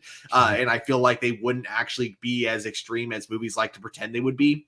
So that all being said, if you're confident enough to do a Day One apocalypse movie, I'm excited to watch it, because it's not gonna be easy to write, but I'm definitely curious about it. Yeah, I think after even seeing A Quiet Place 2, that kind of does a great job of jumping back and forth from like first day to the present day sort of thing. I would be interested to kind of see where another, like you mentioned, the idea maybe of another family's perspective or a point of view of handling the situation that we've seen from the Quiet Place movie. So really interesting stuff. We'll see how it winds up coming together. So outside of Top Gun Maverick, A Quiet Place, they also went ahead and did a Mission Impossible presentation, which, you know, when it comes to Mission Impossible, Tom Cruise, homeboys always got to get us prepared in the most extreme way possible. So this is from Deadline. Mission Impossible 7 not only gets a title, but also a trailer revealed. So it says Tom Cruise's new MI movie is set for 2023 and now has a title, Mission Impossible Dead Reckoning, Stuart, Part 1. Part 1. So there's more dead coming in the second one. Cruise appeared in a pre-recorded message with the news during Paramount CinemaCon session Thursday morning, filming from South Africa set on Mission Impossible 8 from atop a biplane, Stuart, hinting at the pic's next big stunt. So Tom Cruise pre-recorded a message on top of a biplane in the middle of doing a stunt. Ridiculous. It says all of this proceeded just to drop Part 7's trailer. Like, the people that were there were saying, like, homeboy was literally sitting on the top of a plane and then it went up into like a straight, steep climb before coming down into a dive when you got Tom Cruise on top of it. I mean, this guy is ridiculous. It says all this preceded the drop of a Part 7 trailer, and let us tell you something, boy, is it chilling. It begins with Ethan Hawke getting dressed down by his former ops boss. It says, your days of fighting for greater good are over. He says, this is our chance to control the truth, the concepts of right and wrong for everyone for centuries to come. You've been fighting to save an ideal that doesn't exist, never did. You need to pick a side. So, yeah, man, it says, introing the trailer, Cruise standing on the biplane flying high above the mountain says, sorry for the extra noise. As you can see, we are filming the latest installment of Mission Impossible, making this film for the big screen in your wonderful theaters. A director, Chris McQuarrie, saddled up on his own twin engine. So mind you, Tom Cruise is already on top of his biplane. The director in another plane comes up beside him and says, we gotta go, we're losing the light. With that, Tom Cruise bids CinemaCon farewell. Let's all have a great summer. McQuarrie calls action, and both planes rolled and dived with the star still on top of it. Come on, bro. If that's not a presentation, I don't know what is. Tom Cruise is ridiculous. And I got to tell you, man, just that alone always gets me hyped, man. I cannot wait for this movie. Mission Impossible Dead Reckoning Part 1 is slated for June 28th. Oh, I'm sorry. Paramount has set July 14th for the release date. So July 14th of next year, 2023. And then MI8, the next installment, will be June 28th of 2024. Stuart, you know, while I didn't necessarily break down the entirety of the trailer, just his stunt alone to welcome people into CinemaCon to reveal the trailer has got to get you hyped for this movie, doesn't it? Beyond hyped. I mean, God, you know what? I'm wondering, like, if I want to see this.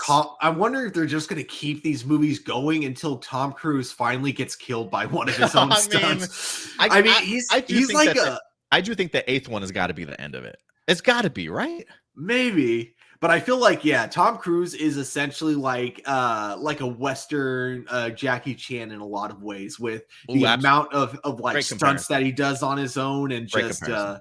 yeah.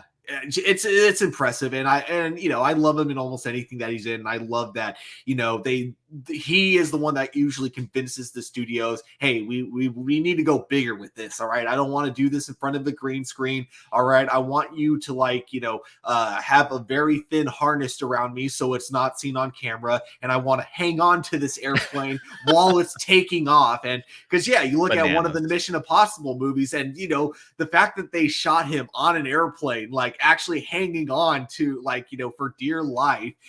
I think it just also adds to his characters in the movies that he plays, because you really feel like the fear that he has in doing some of these stunts, not necessarily fear as in like, oh my God, what am I doing? But like that kind of adrenaline rush that you see the character giving, you feel like it's very real, because that's definitely got to be how Tom Cruise himself is feeling while doing these stunts, you know?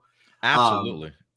Absolutely, man. I continue to be blown away. Just seeing everything that this man continues to do. I love your comparison to that of Jackie Chan, in the sense of like our Western version of him, somebody that does not mind tackling his own stunts, is putting his life in his own hands sort of mentality. But the bigger the better, man. I mean, these movies continue to break the box office every time we soak this stuff up, and I really do think it's all due to Tom Cruise. And I think we all just got to see, like, what's the next thing this dude is gonna do. I hope it doesn't come to the point of like, yeah, Tom Cruise fell off the plane, guys, so we're gonna finish the Mission Impossible franchise. I hope it doesn't come to that one day, but I'm hoping that with 8. Hopefully it'll certainly wrap it up. But yeah, Tom Cruise would man, probably talk just about brush making it an off. entrance. Probably just get up and just like, let's make another take, guys. See him with like broken bones everywhere. If Harrison Ford could continue acting after a plane crash, so can I. No joke, man. No joke. All right. And then with that, guys, outside of the Mission Impossible stuff, Paramount also did talk a little bit about some other movies briefly. It does say that Paramount did reveal new footage for Transformers Rise of the Beasts, along with Dungeons and Dragons. It does say that it wasn't all the Tom Cruise show at this year's Paramount presentation for CinemaCon. The studio also had a sizzle reel to show off and highlighted a few of its upcoming movies. It's as though the company had perhaps a more muted presentation than, say, Disney and Universal. Paramount went on to celebrate its box office success so far this year with Sonic 2, Jackass Forever, and even The Lost City, along with Scream. It does say, looking further ahead, the footage reel included a glimpse of Transformers Rise of the Beast. Cue shots of Optimus Prime in action is really what you got to see.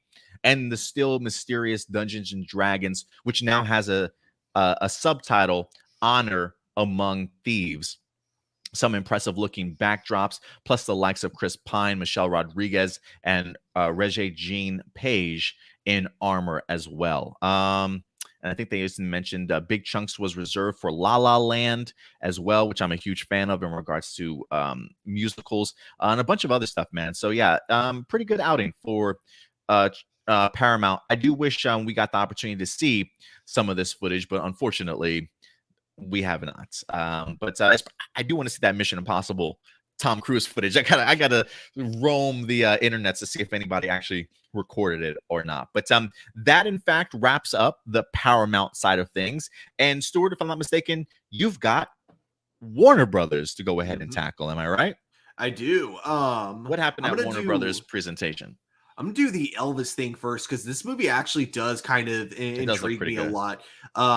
Yeah, and plus, like, in a lot of ways, I feel like with this movie, actually, I'll start from the beginning. So, Warner Brothers shows off new footage from Elvis, Wonka, and more at CinemaCon. Don't really care too much about Wonka. Just do the ones that really interest you.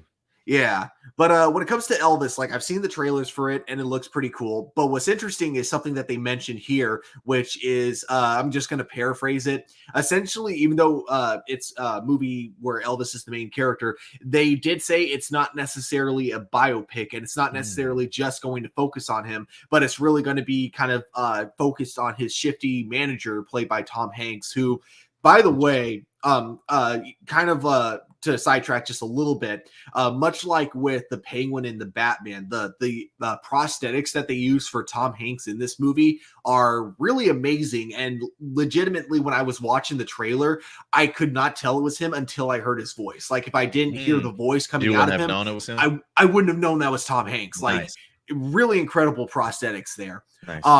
So yeah, the movie is going to be spanning from the 1950s to the 1970s, and it's going to be kind of interesting because a lot of people are going to probably forget that like Elvis was considered very controversial at the time, as was rock and roll, considered the devil's music. And nowadays I feel like a lot of people have gotten a lot more lenient on it, but of course then that anger of the devil's in, whatever, it constantly is shifting, whether it be like, it goes from rock and roll to rap, and now it's like, I'm sure it's like all over, like I don't know what big things are trending that some extreme groups are pretending to hate, but you know what I mean? Like, it's just the anger is constantly shifting. So it's going to be kind of interesting to see this classical music that like everyone's grandparents were listening to, and like seeing how that was considered controversial at the time. So that's going to be really, really interesting to see, to my opinion. Yeah, I think if anything, just from the trailers that I've seen, I am really curious to see. I did see like they even talked about some of his influences of, where he gets his rock and roll style from and stuff. Because people always always refers to Elvis sometimes as like a cultural vulture. You know what I mean? Somebody yeah. that sort of took the influences of Black artists and kind of made it his own, and then became super big and gets recognized more than the people that really sort of created those trends and those sounds and stuff. So the fact that just from the trailers that I've seen that they are kind of including, how Elvis was raised, the idea of him being at the Black churches and hearing the Black music and stuff. I'm kind of cool. I'm kind of glad that they are including that here in the movie to really show where his influences came from. Yeah, definitely. Kind of, it's almost like kind of a double-edged sword in this sense of like, I feel like Elvis helped bring it to the mainstream, but he also culturally appropriated it in a lot of ways in doing so. You know what I mean? Yeah, I definitely get you there. And my thing would be, like, because people call like Eminem a culture vulture also to a certain extent, but the differences that I always saw between M and somebody like Elvis was, one, I think Eminem definitely lived that lifestyle, but two, he always references people that he gets his influences from, or people that have inspired him. You know what I mean? Whereas when it comes to Elvis, I don't know. I never sat down and listened to Elvis interviews. I don't know if he ever went so far as to give props where props were deserved. You know what I mean? Or if he just kind of, I don't know if he ever talked openly about that type of stuff. So I am kind of curious. I know this isn't a true like biopic, but I am kind of curious to see how all that was handled back in the day, as I don't really know his story like that. Yeah. I mean, whether Elvis himself did or didn't, the people producing his music for sure did not.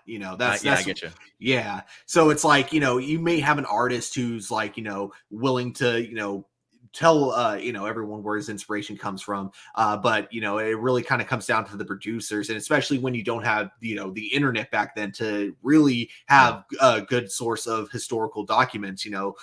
Anyone, like, producers can easily cover up whatever they want to cover up, whether it comes to like scaring people to shut up, or paying them off to shut up. Yeah. But overall, I think I'm definitely really hyped for this movie. What about you? Yeah, I definitely gonna check it out. I am fascinated. But I love the gentleman playing him. Was it Bill Skarsgård? I believe is playing Elvis. So yeah, I absolutely love him. I believe that's him. Yeah. From It and like from Pennywise. I believe that's him. Hard to say. I can't recognize him without the creepy clown makeup. I don't think that's him. I think it's someone else though, but I could be wrong. You might be right. Let me see if I can pull it up. I feel like I'm missing his. Maybe I have his name wrong. Who is the actor that plays? It says Austin Butler. Is that who it is? Oh yeah, probably. Austin Butler. I Yeah, don't that's know him. if I don't know if I've seen him in Yeah, other things. that's Austin. But yeah, that's him. That's Austin Butler. I'm sorry. I thought that was somebody else for a second. I thought that was the Skarsgård kid, but no, that's somebody else. Okay, so the next one I'm gonna bring up is the Aquaman one, and they also had footage from the next Shazam Fury of the Gods movie. For Fury of the Gods, I've been told like the footage that they've been showing. I haven't like read the details because again, I don't want too many spoilers in this, but I have been hearing that it looks like it's going to be, as funny as the first one. Zachary Levi is looking like he's having a great time in the role, like we've kind of seen before. Zachary Levi says it was super dreamy getting the gang back together, and promised the original themes would remain in the sequel. We don't want to veer from the magic we were able to find from the first movie, balancing action, comedy, drama, and heart, which is actually kind of a big thing that I got excited about, because a lot of times when it comes to comedies with hearts, for the first movie, a lot of times the second movie tends to forget about the heart and just kind of goes for the comedy. And so, it kind of just, relies on that to carry the story. But hearing that they want to really kind of keep the emotion, the drama from the first movie and carry it out to the sequel while still keeping the comedy alive as well, that definitely gets me excited and a lot of hope for this movie as well. Another thing that was also announced is that the Batman 2 is happening, but obviously, nothing's been filmed yet, so we don't have any footage. But, if there was any worry that people had that this movie wasn't going to get a sequel, it's getting a sequel, guys. There's no need to worry. Yeah, when the movie has brought in officially over $750 million worldwide, there's definitely a sequel certainly coming for sure. Oh, an interesting highlight I almost forgot to bring up from the Shazam trailer is that we actually see Wonder Woman, but it's not played by Gal Gadot. Now, people are theorizing this is probably a dream scene or something like that. And of course, if a kid's dreaming about Wonder Woman, he's probably not he probably doesn't remember what her face looks like, I'm assuming, or something. So it makes sense for it to not be played by Gal Gadot. But that's, one thing I thought was kind of cool. I do wonder if they're going to get the stunt double that played Wonder Woman in the Peacemaker cameo that they wind up having in the finale, the stand-in. Yeah. Because I have a feeling it's very similar to how they did the Superman cameo at the end of the first Shazam, right? Where you see neck down, but you don't necessarily see the face itself. I do wonder if that's the route that they're going with this Wonder Woman cameo too.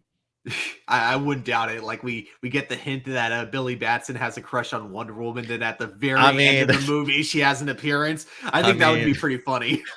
Who doesn't have a crush on Wonder Woman, especially if you're a high school student? You know what I mean? Oh yeah, definitely. So yeah, definitely. They also showed a little bit of Aquaman Lost Kingdom with Jason Momoa having a taped message, kind of like with Tom Cruise with James Wan, to the what's it? Sorry. Aquaman and the Lost City star Jason Momoa in a taped message introduced director James Wan to the crowd, who showed up on stage and spoke to Warner Brothers Warner Brothers CinemaCon with host Aisha Taylor. Momoa said he was stoked to have the band back together and added, "It'll be the best movie of the year," which is quite a claim because that's not even coming out till next year, if I'm not mistaken. Oh, really? Okay. Yeah, this guy's probably got some stiff competition. Oh, wait, no, I was wrong. It is this year. Sorry, December 16th. But regardless, we already know some of the big movies coming out this year. So, quite a big claim. Now, something I've also heard, this actually doesn't come from CinemaCon, though. This just comes from sources. So it may not even be the most reliable source. So I'm just going to point that out now. A lot of people who are really concerned about Amber Heard being in this movie. Something that has recently come out is that apparently she only has up to 10 minutes of screen time in the movie itself. So those of you who are not a fan of her for, understandable reasons, may not have to worry too much about it being about her or anything like that. In fact, it looks like from everything that's been said about this movie at CinemaCon, so much like what was hinted at in the previous movie, Black Manta is going to be the main villain of the Aquaman sequel, but Aquaman won't be working alone to take him down. He's actually going to have to work with Ocean Master in order to stop this new evil. So it's very much, gives me that kind of Loki and Thor type of vibe that we got in the second Thor movie and the third Thor movie. And even recently, have you been keeping up with Superman and Lois? No. There's kind of been a dynamic in one episode, and I hope they explore this a little bit more. But they've kind of had that with Superman and Tal-Rho. I keep wanting to say Morgan Edge, even though that's not his real name. But with him and Tal-Rho, they've had kind of an episode together that kind of also gives that kind of evil brother rivalry kind of vibe to it. So I'm looking forward to seeing this. I always love those type of stories where it's like two characters that really hate each other, but they're forced to work together for a common goal. So I look forward to seeing how it's done. I really hope they, I'm hoping for a lot of comedy. I also hope we get some good drama between the two of them, because I feel like you kind of have to. Yeah, I am looking forward to this. James Wan has talked about how epic this movie is going to be, and one of the very early featurettes that we've seen from the Aquaman 2 kind of showcases that this is going to be a very big adventure, get an opportunity to see brand new landscapes and areas that we hadn't from the first one. And one of the shots that they had, I thought, looked very much like Aquaman, maybe saving his brother or breaking his brother out of maybe whatever prison that certainly might be on. I just remember seeing a photo or a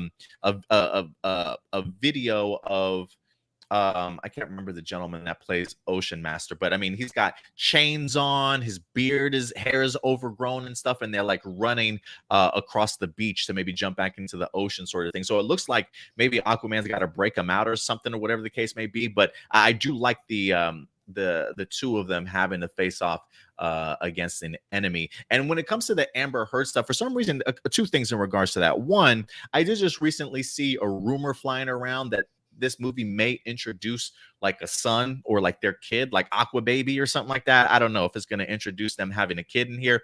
But also going back to the Amber Heard thing, especially with them in the news these days with the whole Johnny Depp and the trial that's taking place. There's over like 2 million signatures on a petition already to go ahead and get Amber Heard out of this particular film, which I had no idea there was even a petition, let alone the idea of 2 million people having already signed it. I don't know if that's going to sway Warner Brothers in any direction whatsoever, but you mentioned she may only be in here for about like 10 minutes or so. So I am kind of curious how that'll play itself out. Yeah. And it also means like if it does end up going through, if it's only 10 minutes of footage, how hard could it be to like just do a couple of reshoots, you know? Yeah, I totally get you. So, but I am looking forward to the movie. What else did they, Warner Brothers do? All right, I got one last one, and something kind of interesting about this, because of course we've been talking about Ezra Miller like the last couple of weeks for one reason or another, and I feel like Warner Brothers either anticipated this or they, this is either that or they had a really strategic response to this, and that is that the Flashpoint movie does not have a lot of Flash in the footage that was shown off at CinemaCon. Instead, a lot of the focus was basically on Michael Keaton's Batman. We get also to see a little bit of Supergirl and General Zod in this movie as well, played by the same actor. People are kind of like theorizing that this might be the General Zod of Batman's Earth, of Michael Keaton's Batman's Earth specifically. Okay. Another kind of cool highlight that I had heard from this, we get to see Michael Keaton riding on a bat cycle. Now, this particular bat cycle, people are saying, looks exactly like the one from the Christopher Nolan movies, which is kind of an interesting detail there. So I don't think it means that we're going to see Christian Bale in this at all. I think it's just going to be like a coincidence that he happens to have the same design for a motorcycle, but regardless, I think that's actually really, really cool for sure. And we also get to see a whole like a row of like different costumes he's worn in the past. Mm-hmm. So I'm wondering if that's going to be like some of the other ones that we've seen Val Kilmer wearing, and then same with George Clooney. If we're going to see like original Batman costumes that haven't been in live action before. They didn't really describe what they look like, but we do know that we're going to be getting some multiple Batman costumes, just up there on display in the Batcave. And we get like Mike, and we see like kind of in the narration from the footage that was shown kind of from that compilation of DC movies. We get like kind of the line, you can go to any universe and any timeline. And I guess in the footage that they showed at CinemaCon, it's that same line, but Michael Keaton's the one saying it. So, we'll have, it seems like there's a specific reason that Barry Allen goes to that specific Earth, and I'm very curious to see what that is. And I'm kind of I'm really curious how much of how much of that universe is going to kind of shift into the DCEU, and if it's going to be something that happens early on or from the beginning, because it almost feels like rather than Barry just traveling to another universe, it almost feels like the movie is just going to start with the universes merging. But it's hard to say for sure. So definitely really anticipating this Flashpoint movie. It's unfortunate that we have to deal with Ezra Miller as the Flash, just given everything that's been coming out about them recently. So, it's something that I like. Again, I don't want to see this movie get scrapped, but it's also just one of those things where it's like, I hope we get a replacement actor for the Flash, or at the very least, like maybe we get like a new version of the Flash, like after this movie comes out. And even though there's like a lot of things against Ezra that I think a lot of people are worried about with seeing Ezra in this movie, I think though, as a movie on its own right, it looks like it's going to be something really fantastic. Yeah, I mean, I heard the audience reaction to the footage was incredible. That they were pretty hyped about it. If anything, I think it's just a further clarification to me that Warner Brothers has no intention of scrapping this movie or hiding it away. The idea you mentioned that maybe some of the shots didn't really even showcase Ezra Miller so much. I think the fact that people still cheered and had a really good time with this movie, I think shows to me that Warner Brothers is really going to take advantage of the fact that this movie doesn't release for another year. So I definitely do think that this movie will certainly see the light of day.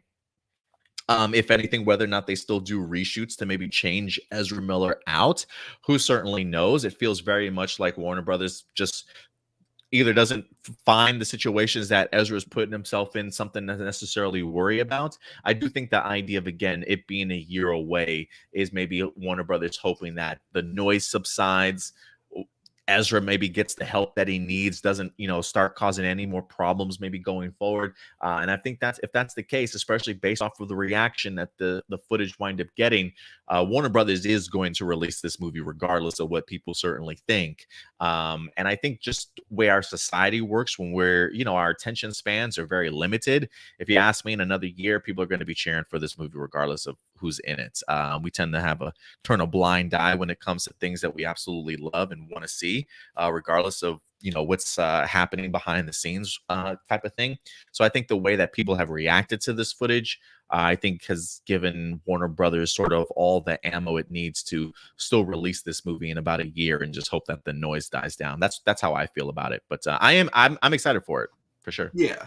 And I think like my biggest concern about it overall is just more of what Warner Brothers hasn't done so far, like the fact that they haven't released a statement yet, or anything like that. So it kind of gives off the vibe of this Flashpoint movie, we're going to be going forward with this version of the Flash in the future. Whereas like I feel like if they said, yeah, after Flashpoint, Ezra will no longer be the Flash going forward, I feel like that would get more people who are not a fan of Ezra a lot more excited to watch it, because then they can watch it knowing that, yeah, this is just going to be one final movie with this with this actor. But after that going forward, we'll either replace the Flash, or maybe pass them the torch, which I think would be another good way to do it. Yeah, absolutely. And let's see here. In the last presentation that we had from CinemaCon outside of Warner Bros. So thank you for your presentations there, Stuart. We also had Lionsgate. There is only one film that I want to go ahead and highlight last, and that is, in fact, good old John Wick, ladies and gentlemen. That's right. Over at CinemaCon, John Wick Chapter 4 got some love and some new footage showcase, as well as good old Keanu Reeves brings Chapter 4's first look to the CinemaCon presentation. I've been absolutely loving this trilogy and this franchise so far, and I can't wait for the fourth installment. But it says John Wick Chapter 4 doesn't hit trailers until March 24th, I'm assuming, of next year. But it didn't stop the Pic's leading man Keanu Reeves and director Chad Stahelski from giving exhibitors an early look. It says the Tokyo set trailer opens on John Wick training in a gym. We've got Lawrence Fishburne's a Bowery King. He says, "Are you ready, John?" And he says, "Yeah, it's a new day, new bullies in town. What's John to do?" And he says, "I'm going to kill them all." Whether that's swirling cars around or beating them up in art galleries, he says, "I want you to find peace, John," is what Ian McShane's Winston says. The only path this leads to is death. Only finding peace in death. That definitely feels like a very poetic lifestyle for John Wick based off of what he's doing in these movies. You had the Lionsgate chairman, Joe Drake, said before bringing the duo on stage, Chad, as you know, was a stuntman first. It's rare that people go from driving off cliffs to sitting in the director's chair. Usually it's the other way around.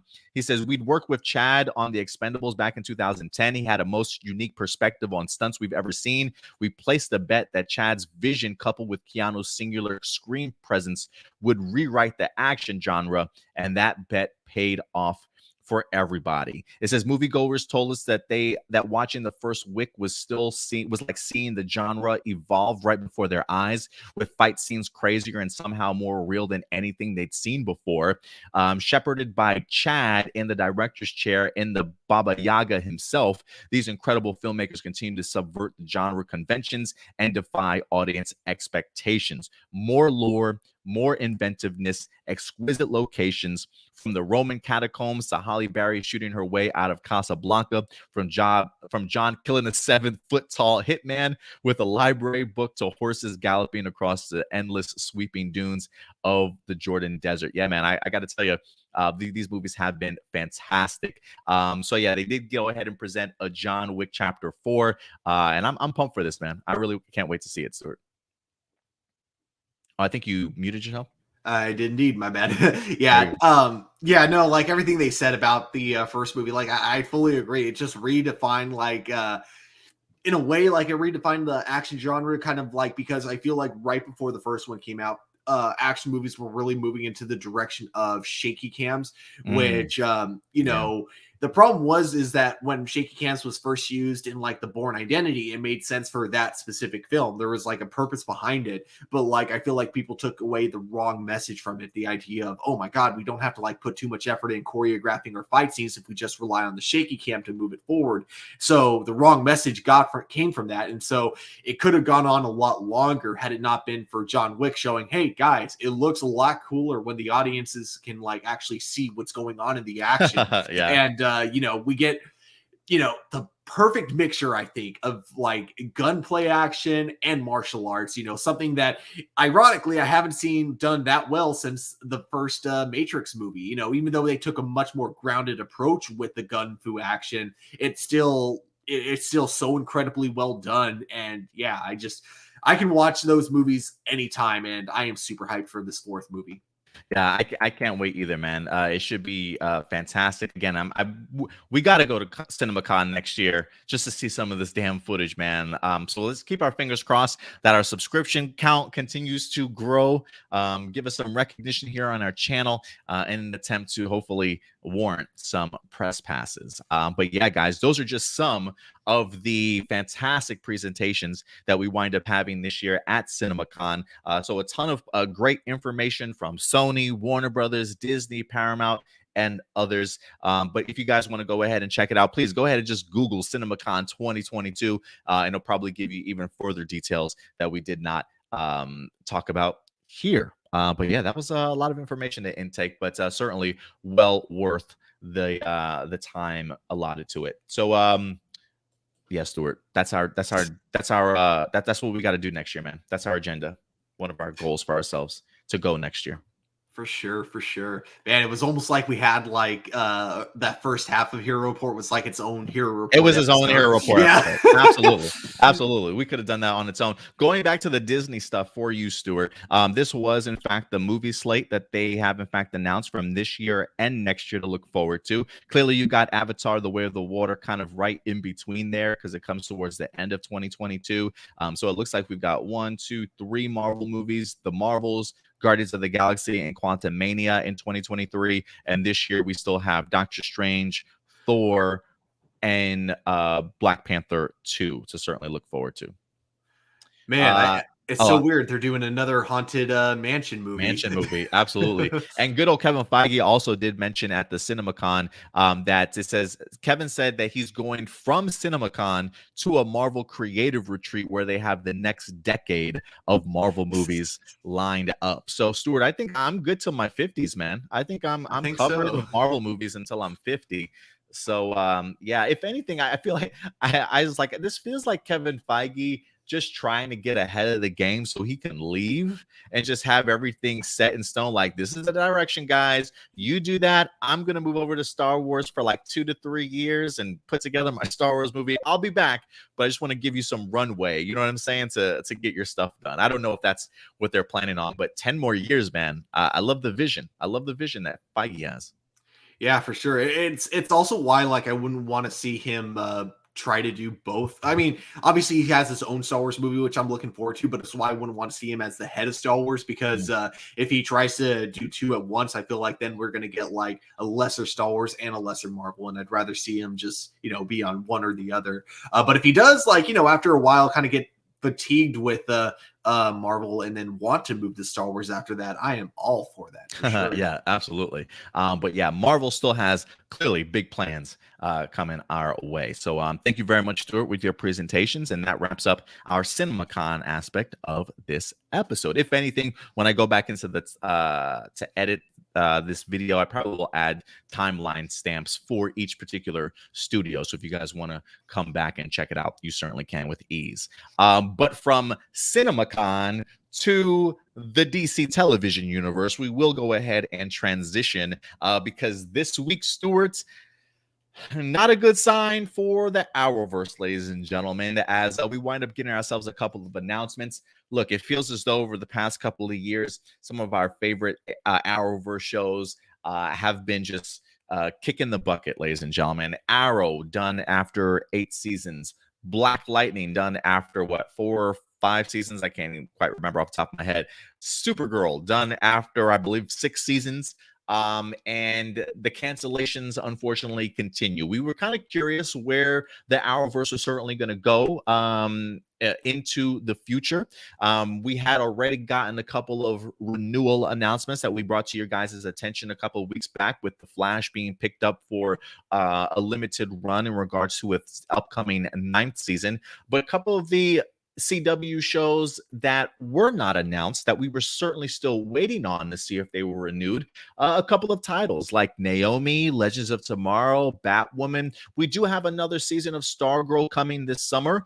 What's going to happen with Stargirl after that, though? Who certainly knows? But we do have some announcements, Stuart, that we're going to go ahead and dive into because unfortunately, I'm going to bring these 2 pictures up very quickly. Let me do this one first. Batwoman has officially been canceled at the CW, ladies and gentlemen. After 3 seasons, it says the Batwoman canceled at the CW is what Deadline is in fact reporting.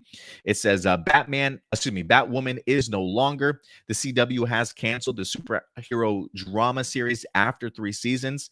Showrunner Caroline Dries revealed the news on social media, saying she was bummed but full of gratitude. It says Batwoman had its challenges. The first season focused on Kate Kane, the cousin of Bruce Wayne, who becomes Batwoman. However, Ruby Rose, who played Kane, exited this series, and Javicia Leslie was cast as former convict Ryan Wilder as she protects Gotham City in the role of Batwoman. Season 3 wrapped up in March. This is what Caroline Dries says. She says, just got the news that Batwoman will not be seen as season 4. I am bummed but full of gratitude. What an honor to make 51 episodes. So many inspiring, brilliant people contributed to this series. Thank you, producers, cast, and crew. And thank you, fans. We love you. This is something that I think, I don't want to say we saw coming, but we definitely had on our radar to certainly pay attention to, especially when they had the Gotham Knights series recently announced in regards to going to pilot to see if it's going to go ahead and have a pickup order. We thought, if anything, we probably wouldn't get an announcement for Batwoman until maybe Warner Brothers got the opportunity to see the pilot or maybe ordered a full series for Gotham Knights. The idea of having a Batwoman and Gotham Knights felt like only one is certainly going to be able to prevail, and it feels like they're definitely going the route of Gotham Knights. We'll see if it certainly gets picked up, but Batwoman, unfortunately, will not, which is a little bit of a bummer. Like, while I personally haven't watched Batwoman in, say, the 2 seasons, the fact that Batwoman season 3 was finally hitting its stride and getting its legs under it, I was really hoping that they would at least allow at least maybe one more season to go ahead and wrap up maybe any cliffhangers that they certainly might have had, or any storylines and things like that. But unfortunately, we're certainly not getting it. But this season, honestly, or this series, honestly, Stuart, has just had so many sort of ups and downs and bumps in the roads that while I personally would really have liked to have seen it get one more season, it doesn't feel too surprising that it's unfortunately coming to its demise in season 3. So rather unfortunate, but I don't think this comes as too much of a surprise. But does this surprise you at all, Stuart? And what are your thoughts on it being canceled? I think the only thing that surprises me about it is, like I kind of brought it before, I really thought the writers doing their hashtag renew Batwoman, I genuinely thought that was just them having fun, because I didn't think they'd be allowed to do that if that wasn't the case. But so I will admit I was completely wrong there in that sense. So that's why I was kind of surprised. But at the same time, yeah, like you said, it would have been kind of weird to have 2 Gotham related shows on, especially if they're not in the same, like, universe. It would have been really bizarre. So I kind of see why the CW wouldn't want that to happen, because even with just Naomi and Superman, you had a lot of confusion with that show, because a lot of people weren't sure if it was meant to be connected to Superman or not. And, even though they both have, their own version of Superman within their shows. So yeah, it doesn't surprise me. But like you said, it did have a really good last season to end on. And thankfully, like, even though there was a bit of a cliffhanger, I wouldn't say it was like a cliffhanger where you need to know the answer right away. It really feels like they hinted at a generic villain for the next season. They didn't say who it was. They just said, oh, there's a terrifying monster like villain out there, which, I feel like that's how a Batwoman show or any superhero show would end anyways. It's the superhero's journey is never really over until they retire. So I think, like, in terms of arcs, in terms of character developments, I feel like they got done everything they really needed to with Batwoman. So even if we don't get to see much of them in the future of the Arrowverse, I can't really say I'm too sad about this news, because it had a decent, a somewhat decent conclusion to the series. I'm really more just kind of like sad for the writers and the people who are going to be losing their jobs after this, but in terms of me as a fan, watching Batwoman, I do think season 3 was a really good note to end on. Finally having their first, to my opinion anyways, their first consistent season. Yeah, that's everything. That's what I've heard, as far as if it's ever been as consistent as possible. The 3rd season certainly has done that. But so yeah, guys, Batwoman is in fact wrapping up.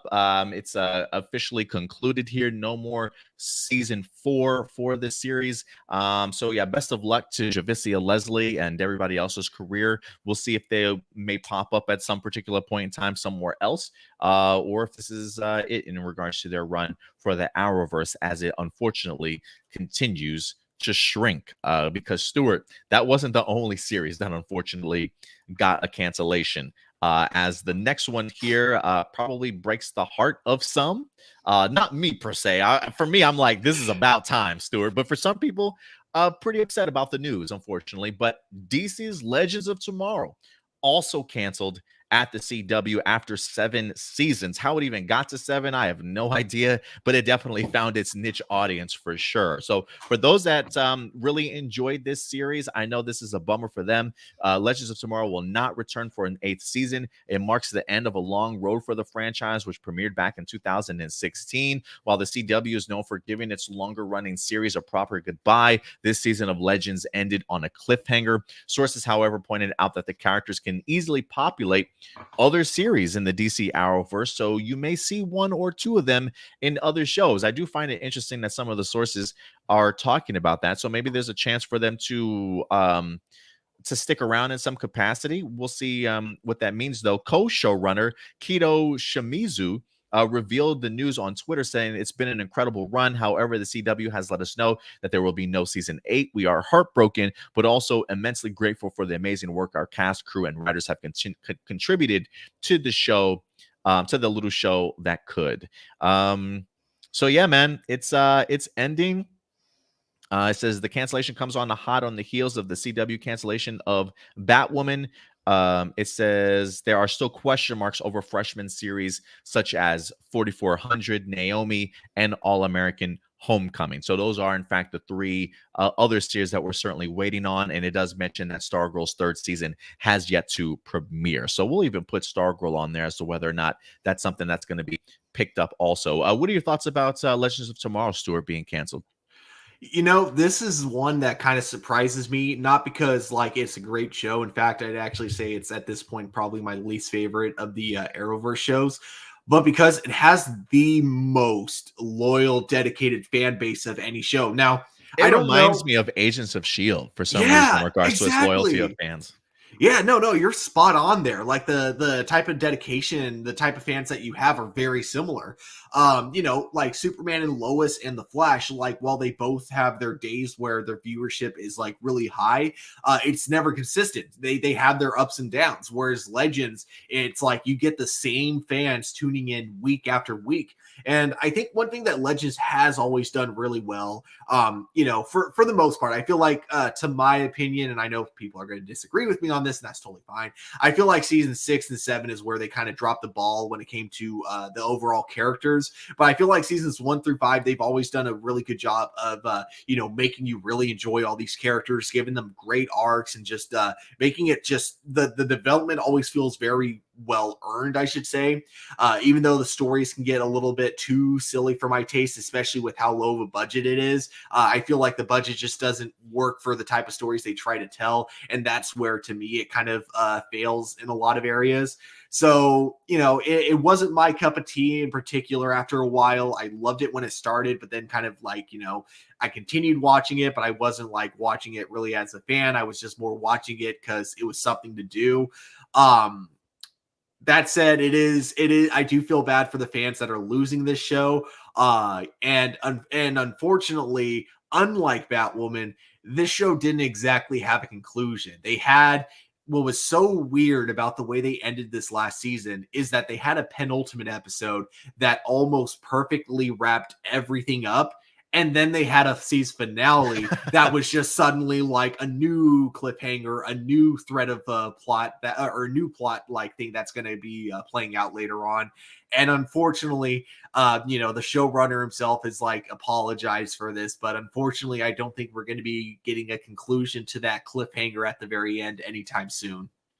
Yeah, that's a little bit of a bummer, man. That definitely is a bummer, especially for those that definitely wanted to go ahead and finish off that new storyline that they went ahead and kicked off. But so Legends of Tomorrow and Batwoman are certainly gone. Sources are certainly saying Legends of Tomorrow. You might see one or two people certainly pop back up somewhere else. Stuart, right now that leaves what, three Arrowverse shows on the air. The Flash, which we're going to get a 9th season for. We've got Superman and Lois. Did they get renewed for next season? Yeah, they are getting a season 3. So they are getting the season 3. We're still waiting on Naomi. I think the fact that we have not gotten a Naomi announcement kind of worries me in that regards. We will know for sure in about 3 weeks, because I think that's when the CW is going to announce like the rest of the shows that they hadn't announced already, which ones are going to be renewed or not. So we'll know for sure with Naomi in about 3 weeks. And what's crazy is with Naomi, like this was the first episode because it was on like maybe like a 4-week hiatus. It just came back this past week, and I thought it was a great episode, man. This is like the first episode I felt very superhero comic genre television show in regards to really showing the growth of Naomi and where she's come from the beginning of the season to this particular milestone in this episode. So it feels like the trajectory and the tone and everything has certainly changed for the second half of the season. So I am really hoping that this ends on a fantastic note. And one of the theories when it comes to Naomi that we talked about on our review, they just introduced us to a transmitter cube that allows her to be able to teleport between dimensions. One of the things that I was talking about in the review was I am kind of curious if maybe the cliffhanger or the finale ends with her going through a portal that she winds up creating, and maybe it sends her sort of to Earth Prime. I know that we have very limited episodes of The Flash for season 9, but I'm kind of wondering if we will get a meeting between Naomi and the Flash in The Flash next season. As far as like what happens with Naomi if it doesn't get picked up, I am kind of curious if they'll even still do that or not. The Arrowverse just feels in a really weird predicament right now, Stuart. I feel like it's either like for me, it's either the idea of just cancel all these shows or just start making announcements that you're moving some stuff over to HBO Max in regards to things that you're creating. It just feels like a really weird spot because they're still trying to create the Gotham Knights. But we still don't know if we're getting Naomi back. The Flash is about to be done after season 9. So really the only show that I know of is Superman and Lois that we know we're getting the next season of. Maybe we get another season of Stargirl unless that gets moved over to say something like a HBO Max. I feel like those are the only 2 shows that I feel very confident about getting renewed and continuing on, Stargirl and maybe Superman and Lois. How are you feeling about where the Arrowverse finds itself right now at this moment? I feel like for me, it's going to really just depend on how whether or not Gotham Knights gets picked up for a series and how good that series ends up being. I feel like that's going to be kind of the definitive factor, because I feel like if it does really well, then most of the Arrowverse shows might continue. Like, I feel like we're going to get Stargirl and Superman continuing, but I also feel like it means that we might not get Justice U, and it might mean going forward, if there are other DC shows, they might like stop connecting them. They might stop trying to keep them into the Arrowverse, which it's really bizarre to me, because it's like, it's weird that they went through the effort with Crisis on Infinite Earths to merge the 2 CW shows that weren't originally connected, and then make them connected to the Arrowverse, only for future Arrowverse shows to not be connected to the Arrowverse. Yeah. So I don't know, that's the big thing that I find so bizarre about that whole thing. But that being said, like, I forgot what my overall conclusion was. I feel like it's going to continue if it is going to continue with Superman and Lois and Stargirl. Like, if Gotham Knights doesn't get picked up, like, that case scenario, I feel like those 2 shows, they're going to try to move them to HBO Max at some point in the future. There's a part of me that wants to say, just scrap the Arrowverse right now. I know you mentioned seeing what's going to happen with Gotham Knights. I think for me, the telling of really where the Arrowverse is going to go is probably going to be in the last season of The Flash. I would be kind of see what they set up, what they introduce us to. Do we get a Naomi cameo? Will they continue along with their story? I feel like if The Flash ends at that point, just end what you got. Cancel Justice U, cancel Gotham Knights, and really focus your attention on building HBO Max series at this particular point in time, which is crazy for me to say, because, Stuart, when it came to the MCU, I was really bummed that Marvel Studios decided to shut down the smaller budgeted shows just to focus on, the Disney Plus series. But seeing all these shows from the Arrowverse just meeting their demise and a lot of question marks in regards to other seasons, I feel like Stargirl and maybe HBO Max are already set up perfectly to be on HBO Max if that's the route they wanted to go. Whereas I just think with The Flash, I think that's probably, I feel like that's going to be it for us, man. But I don't know. I'm keeping my trying to stay positive, but it just feels like it's shrinking so much to the point of like, why even continue to try and push forward with brand new material in that Arrowverse as of right now. Yeah, I find it kind of interesting, like when you look at only Earth Prime specifically, so not the Arrowverse, but just Earth Prime, literally the only 2 shows that are now connected to that is Superman and The Flash. Yeah, and that's it, right? And Superman and The Flash even mentioned that by the end of this season that they would like make reference as to how they're connected. I think they mentioned, right, Stuart, to the overall picture, because we hadn't gotten any crossovers. But I think the showrunner did mention the reason for that will maybe be explained this season. Yeah. And so it does make me wonder, like, if if they're really not as connected as we thought, because the fact that they might be wanting to push some of this content to HBO Max. I don't know. I don't know what the reveal is going to be, but I would be interested to see how it connects, if any, if at all.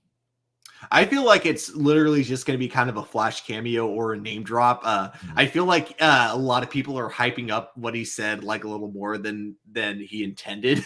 So I feel like, yeah, a lot of people are going in expecting like the Flash and Supergirl to show up and help Clark save the day. I don't think it's going to be that big. I think they're just going to be name dropped and that's going to be it.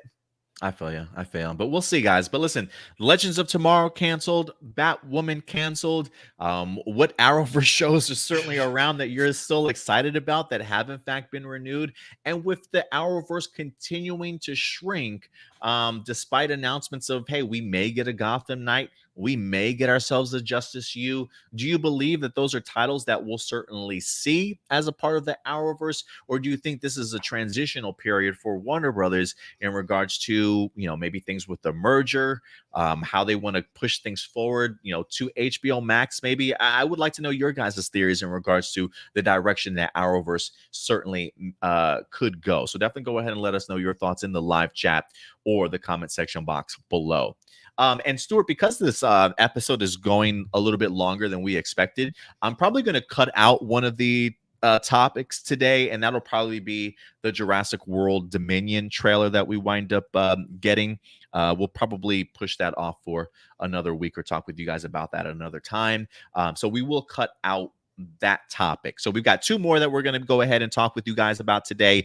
And this is sort of the director exodus that has taken place this week that I personally did not expect. The one that's, well, you know, I was going to say the one that surprised me the most, but honestly, both of them surprised me. But honestly, when it comes to this first announcement here, I think this is the one that really shook me to the core a little bit, just because of the fact that filming has already begun. But ladies and gentlemen, even though the Fast and the Furious franchise is getting closer to its finale, I believe Fast X is in fact the penultimate movie before maybe we get ourselves one more. But it felt like, you know, back to business for a lot of this cast and crew. The same people that we've seen in these Fast movies, whether in front of the camera or behind the camera, have continued to come back. Well-oiled machine, right? To go ahead and put a brand new movie in theaters.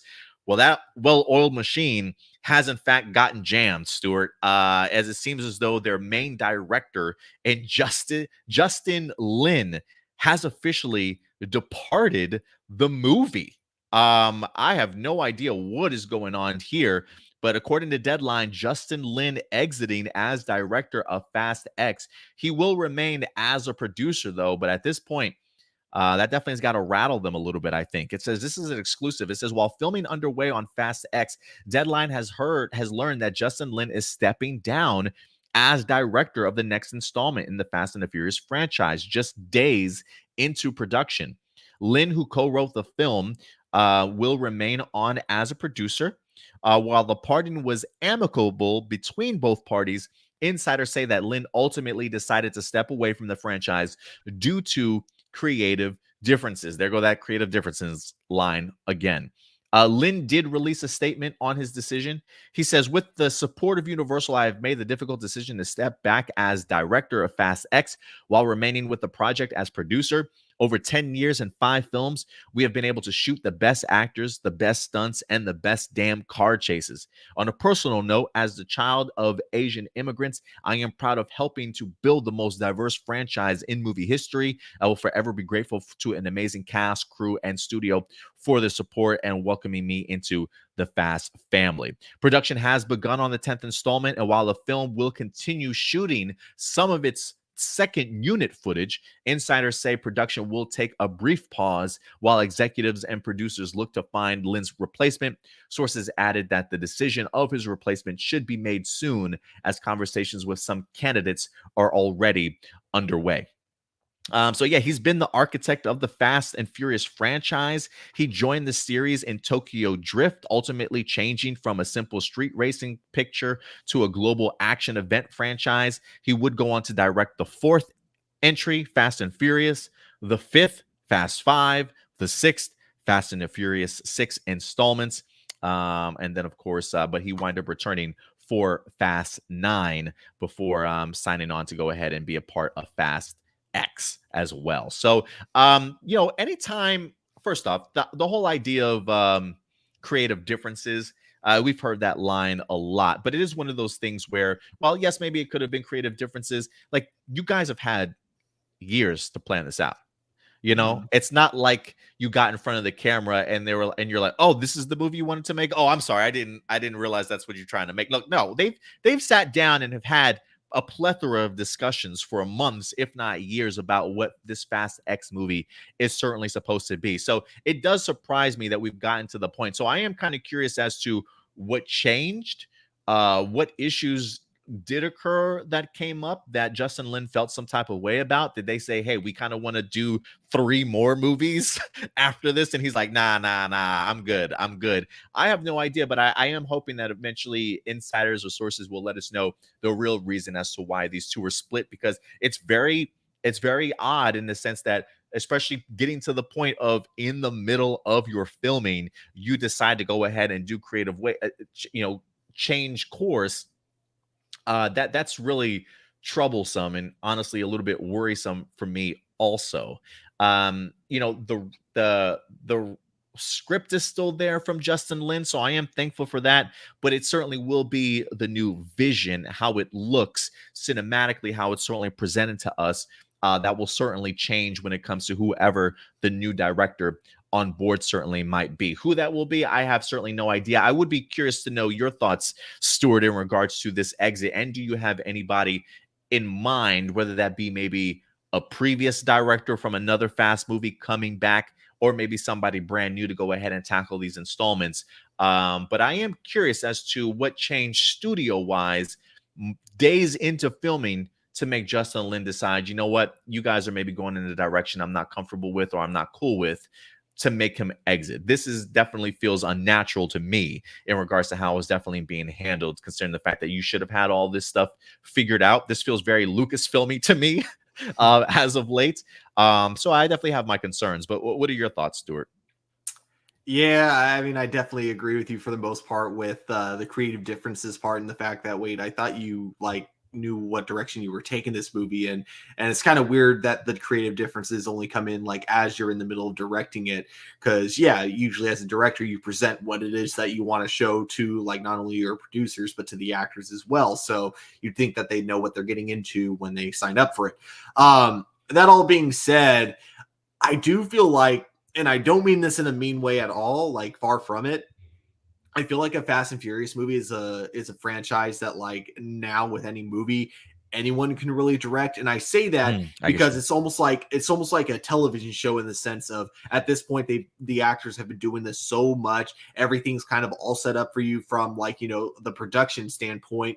Really all you have to do is kind of show up, give the direction that you need, but for the most part the actors already know what kind of performance needs to go into every line, so you don't have to be too you don't really have to be like on their backs too much when it comes to directing them, because again they got these roles down by now. So I feel like what Universal should do is they should kind of pull a Marvel right now and go for kind of a new director, one that has probably not the biggest resume, but one that is kind of an up and coming director. Mm. One idea I thought would be actually kind of cool, because we've seen a lot of his short films on YouTube. We know that he knows what he's doing when it comes to it. Stephen Ford, aka Common Writer himself, I think would be Hey.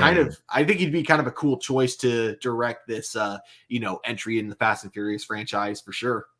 I do. That's actually pretty cool, man. I wouldn't mind getting the opportunity to see that. In regards to who you get to replace Justin Lin, that is fascinating. And the idea of maybe doing somebody brand new. For me, I've got two things in mind. Either you bring somebody. Well, I will say this. I can go either way. Either the idea of bringing somebody in that's already done a Fast and the Furious movie, I would be okay with. I would even be okay with the idea of bringing in the director from maybe the Hobbs and Shaw movie, David Leitch, I believe his name is, or Leitch. Considering that he's got experience in that particular franchise. He's done one in the movies already. If he doesn't have anything on his plate, maybe bring him in, the director from Hobbs and Shaw.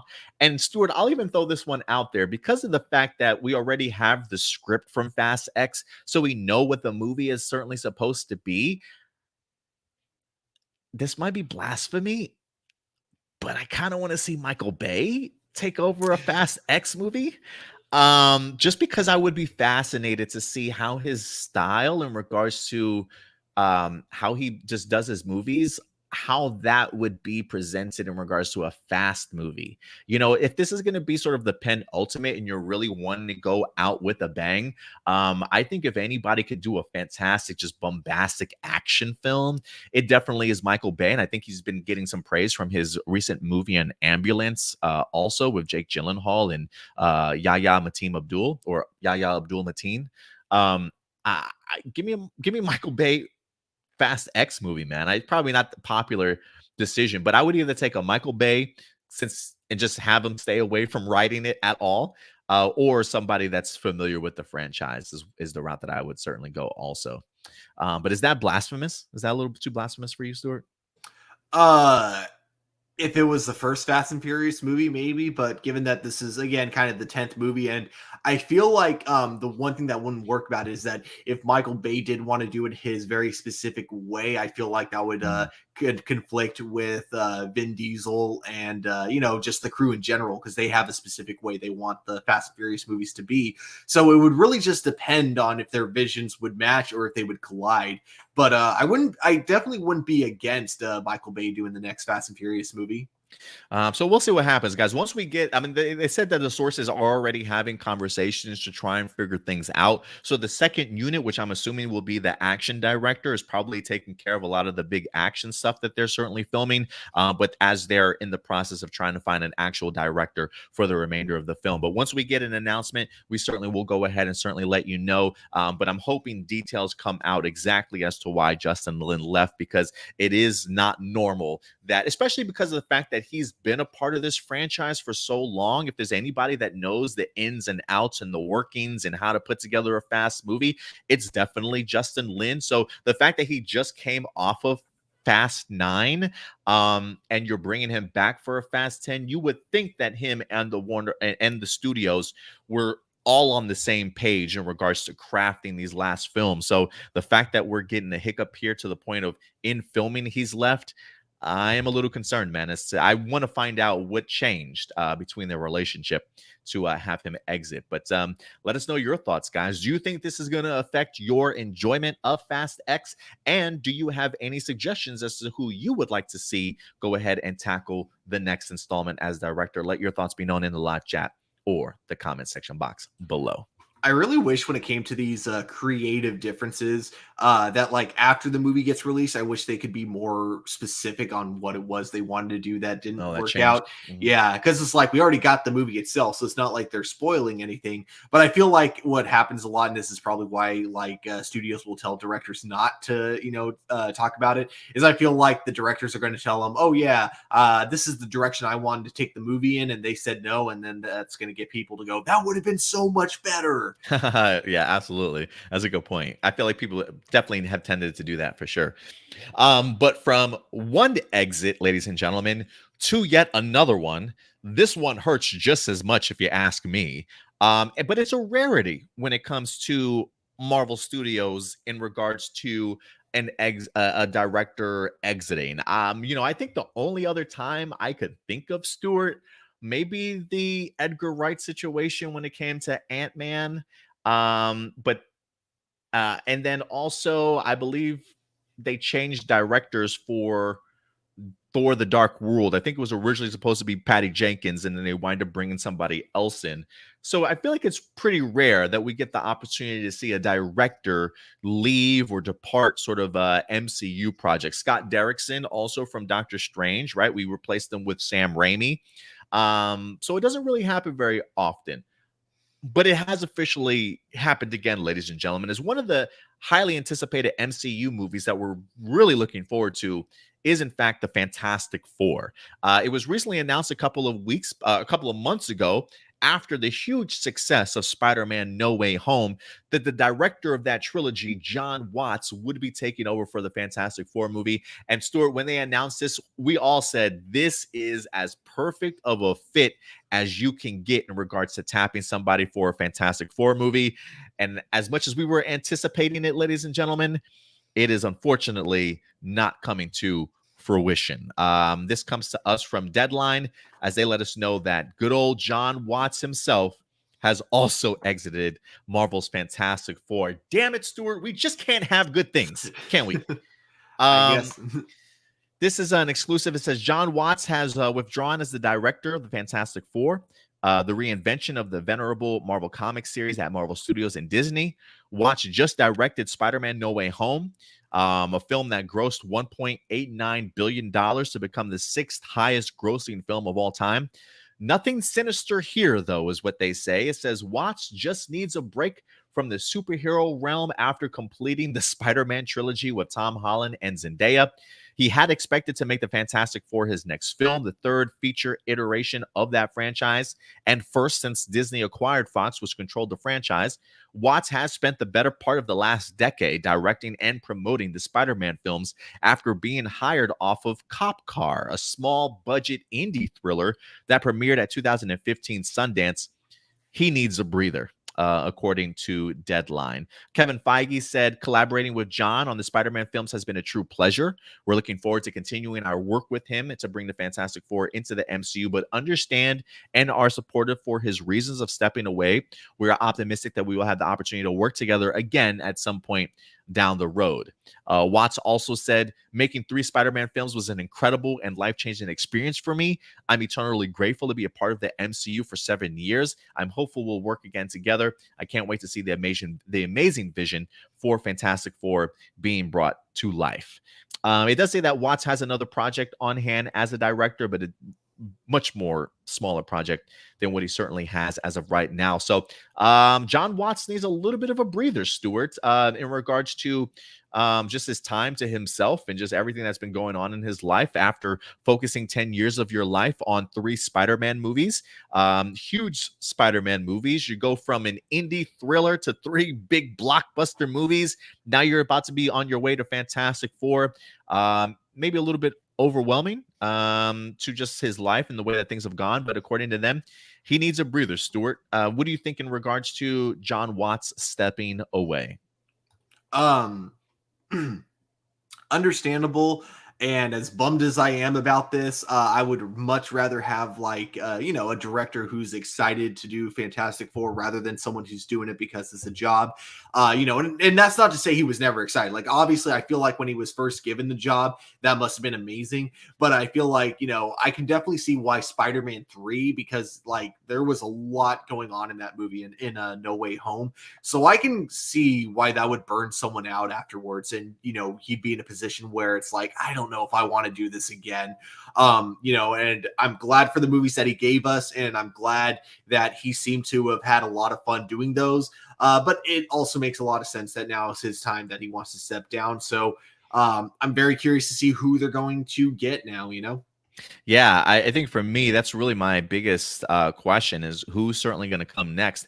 Listen, I don't blame John Watts for leaving, man. As much as I really wanted to see this movie by him, because I felt like just his tone and him understanding sort of the Peter Parker character, Peter's relationship with the Fantastic Four and how close they are certainly in the comics, them being sort of the Marvel's first family of superheroes. I think John Watts just naturally fits that type of theme and element. And so I was huge on this announcement and thought that they picked the right person for it. So the fact that he has to leave, a little bit of a bummer, but I can't fault the man for the amazing work that he's done in regards to helping Tom Holland really become the brand new Spider-Man of our generation here, and giving us 3 fantastic movies that I think will go down as one of the better trilogies for sure when it comes to the MCU. So yeah, I'm a little bit bummed, man. Hopefully he comes back to the MCU at some particular point in time down the road, but definitely go ahead and take your time on coming back. It is interesting to kind of see some of these smaller indie people being thrusted into these big positions and spotlight. I'm sure it could really be fatigue. I'm sure he probably has a family of his own, right? If all you're doing over the past 10 years is creating movies, I'm pretty sure we probably need to definitely take a step back, because it's not only just creating the movies, right, Stuart? It's also going on these press tours, marketing tours, going to premieres and stuff, right? It really asks a lot of you. And so I definitely understand this transition for him. So while the Fantastic Four may suffer in this regards, I still trust the MCU to find the best person to go ahead and jump on board directing. Do you have anybody in mind, Stuart, that maybe has already directed something from the MCU? Or do you think, Marvel does have a track record sometimes of picking just not very well known creators and giving them a platform to really shine? You know what I mean? Do you think he may go to the more unknown, or do you think he'll find somebody that's maybe proven themselves in the MCU for something like a Fantastic Four movie? Well, I have two ideas of where they could the directors that would be perfect for Fantastic Four. The first one is one that hasn't done MCU movies, but he's definitely done Marvel movies before. Matthew Vaughn, I feel like, would be Ooh, really, really ooh. good for Fantastic I Four. love that. I love that.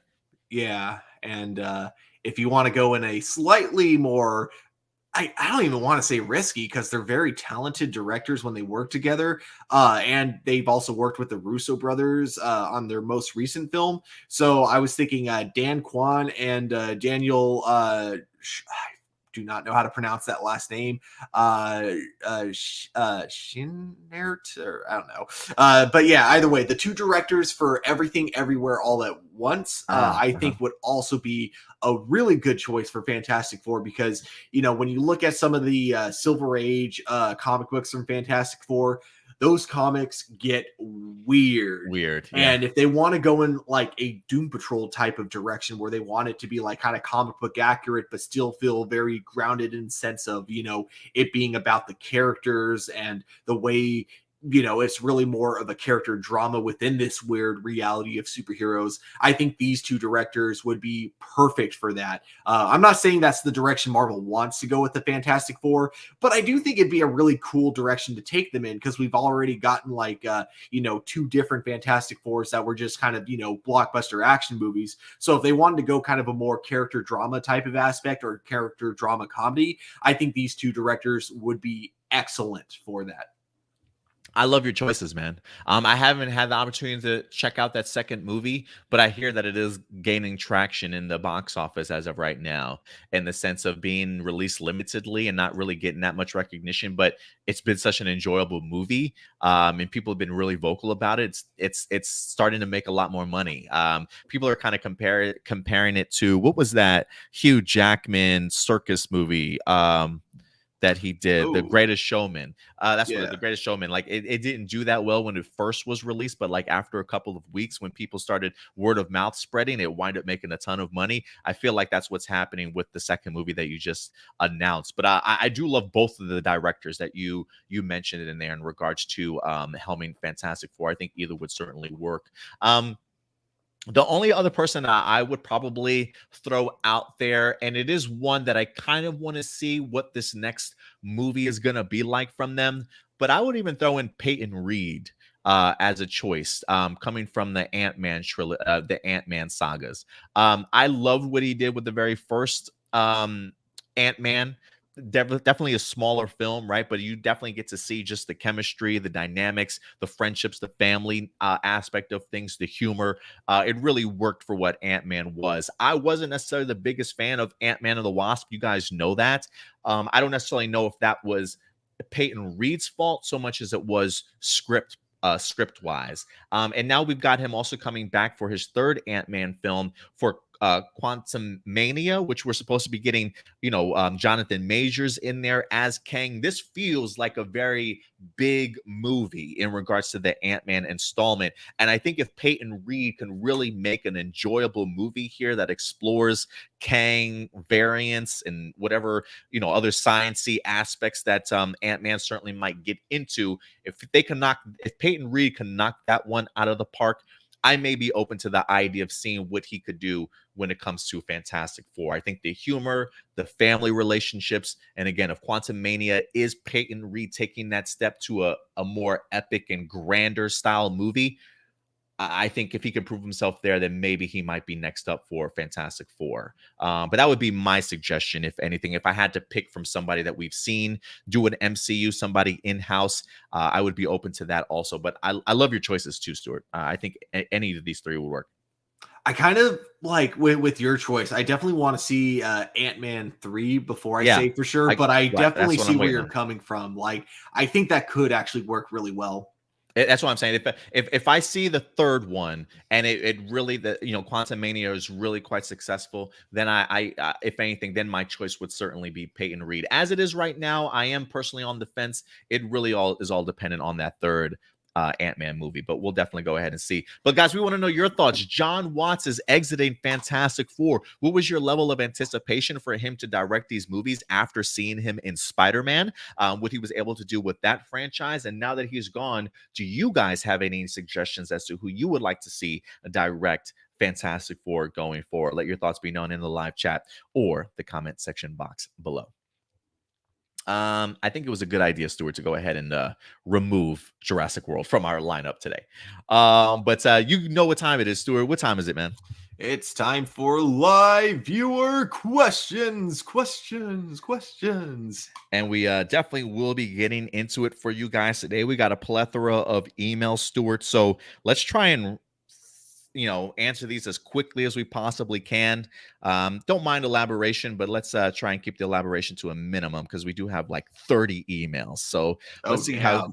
Yeah, we do have some extras. So we're only doing one email per person. So we'll go ahead and keep it short for you guys today. Jessica Fryman coming through. Do you think The Flash will end after season 9? And do you think Superboy will find its a way out of the Phantom Zone on Young Justice? I do think this is the end of The Flash come season 9, just based off of the trajectory of the cancellation of Batwoman and Legends.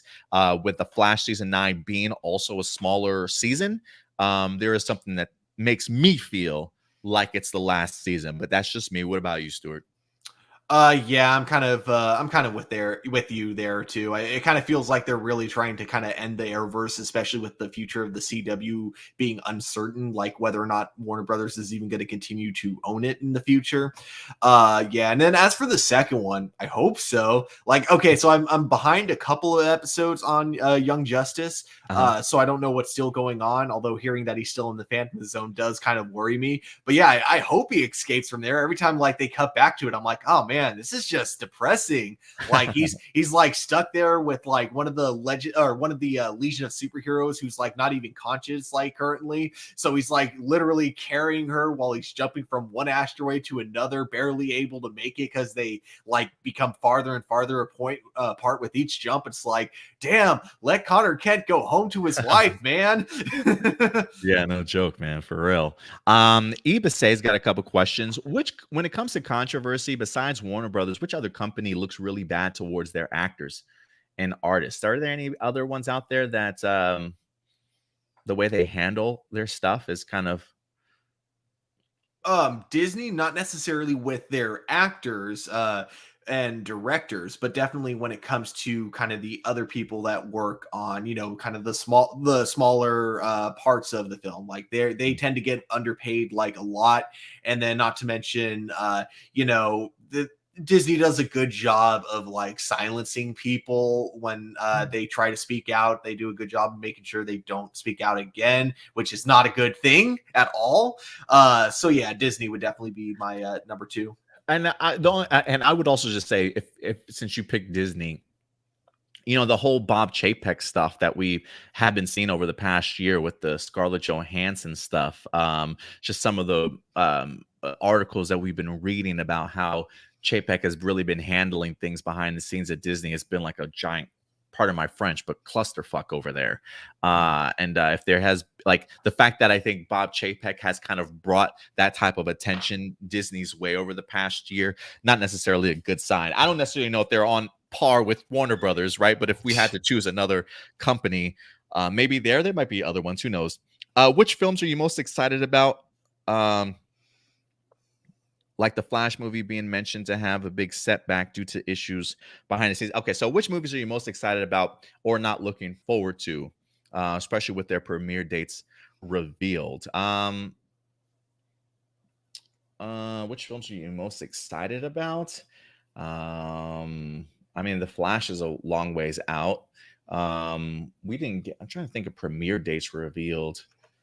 Probably, I'm actually. I don't know if there's. I think I'm excited for all the movies that we literally talked about recently, Stuart, with the exception of anything Sony related. I'm good. Well, Across the Spider-Verse and Beyond the Spider-Verse will probably be my more anticipated stuff. But I feel like I was really pumped for everything that was announced at CinemaCon.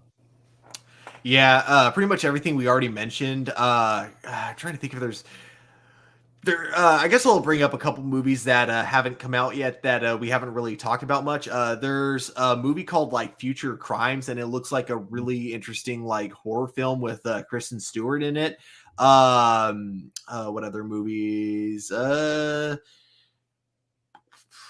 Yeah, okay, that's the only one that could come out. I'm trying to think of movies that we haven't. Oh, Rescue Rangers is another one that's coming out that we haven't talked about that I'm looking forward to. Chip and Dale? Yeah, Chip and Dale. Have you not seen the trailer for it? Okay. I won't say. I'm not going to say anything. I'll just say this: they've released two trailers for the Chip and Dale movie, and it's not what you expect at all. Okay. And it's weird because I had an idea for a movie with a very similar premise, but I could never figure out how to make it work as a movie. So I'm so happy to see that someone else had that exact same idea, but they knew exactly how to make that work as a movie. So yeah, I'm you just kind of need the looking forward to it. chipmunks. You need the chipmunks apparently. In your, yeah, exactly. That's what you were missing. You needed chipmunks for it. Exactly. Ibase also says, aside from the Fast and the Furious movie, what other movie franchise or TV series do you think has been milking it for a long while now? Probably The Flash. The Flash has definitely been milking it for quite some time, I think. I'm trying to think of some other movie franchises or TV series. What do you think that's been around for a long time that's milking it at this point? Currently it feels like Star Trek only, and I say that because like Picard season 2 has been getting a lot of really bad. I haven't seen it yet. I'm going to binge it when it all comes out, but it's been getting a lot of really bad reviews. And then I feel like season after season, people are just more and more disappointed with Discovery. Now Discovery has a spin-off show that's going to be more of a direct prequel to the original Star Trek series. Strange New Worlds. Yeah. Mm-hmm. So, it's like weird because like all these Star Trek shows that they have, from Star Trek fans that I personally know, and I'm not trying to say everyone's been hating them. It just seems like from Star Trek fans I know, they haven't been getting the best reception, but Paramount is still keeping them coming. Like there's still a lot of them coming. So it's, to me, that feels like it's kind of milking it when you're making more that people just aren't a fan of, but you're still making it. I'll even throw in The Walking Dead at this point too. Yes. Although The Walking Dead is coming up to its final season, but they've somehow managed to take the final season and still spread it into like 2 or 3 parts. And I'm just like, damn it, just finish it already. But they've got a ton of spinoffs and things like that also. So yeah, that would probably be another one. Ionis, as a massive Star Wars fans, you guys are, what are some of your most burning Star Wars questions? Right now, my biggest questions probably reside within that 30-year period gap between Return of the Jedi and The Force Awakens. I've got a lot of questions about Luke Skywalker and his Jedi Temple, and some of his students. I definitely would love to learn a lot more about that. Yeah, same here. The students, I know that the comic books have kind of been exploring it, but I want to see a little bit more of what it was that really, turned Kylo Ren to want to go to the dark side. Yeah, that's a good one for sure. What do you guys think of the Arrowverse since Crisis on Infinite Earths? Like any significant impact to the other shows or just Barry in general? I know Barry is still adjusting to life without Oliver Queen. So what do you guys think of the Arrowverse since Crisis on Infinite Earths? Like any significant impact to the other shows or just Barry in general? Has it really just affected the Flash show? Um, I mean, it technically has affected Superman and Lois in a lot of ways because there's a lot of true. big changes that they made from Supergirl with Two a lot of the kids. characters. Yeah, they Yeah, had the two kids, right? the two kids. Lucy Lane is very different than her character on Supergirl, and then of course, the whole Morgan Edge thing, where it's definitely not the same Morgan Edge from Supergirl at all. Yeah, absolutely not. Um, I'll go ahead if you have something else. I'm just looking. Oh, I was just gonna say it was funny too because like I was kind of curious a few days ago. Like I went back watched parts of season 3 of Supergirl to see if maybe you could squint your eyes and have it kind of make sense with the Morgan Edge thing. But no, I watched the scene where someone was trying to kill him by ramming his car like off of a bridge, and he was like terrified for his life. And I'm like, yeah, no, it's definitely not. It's No, definitely not the Morgan Edge from Superman and Lois. yeah, definitely not. Mackenzie, what's up, Mackenzie? Appreciate you coming through with some questions.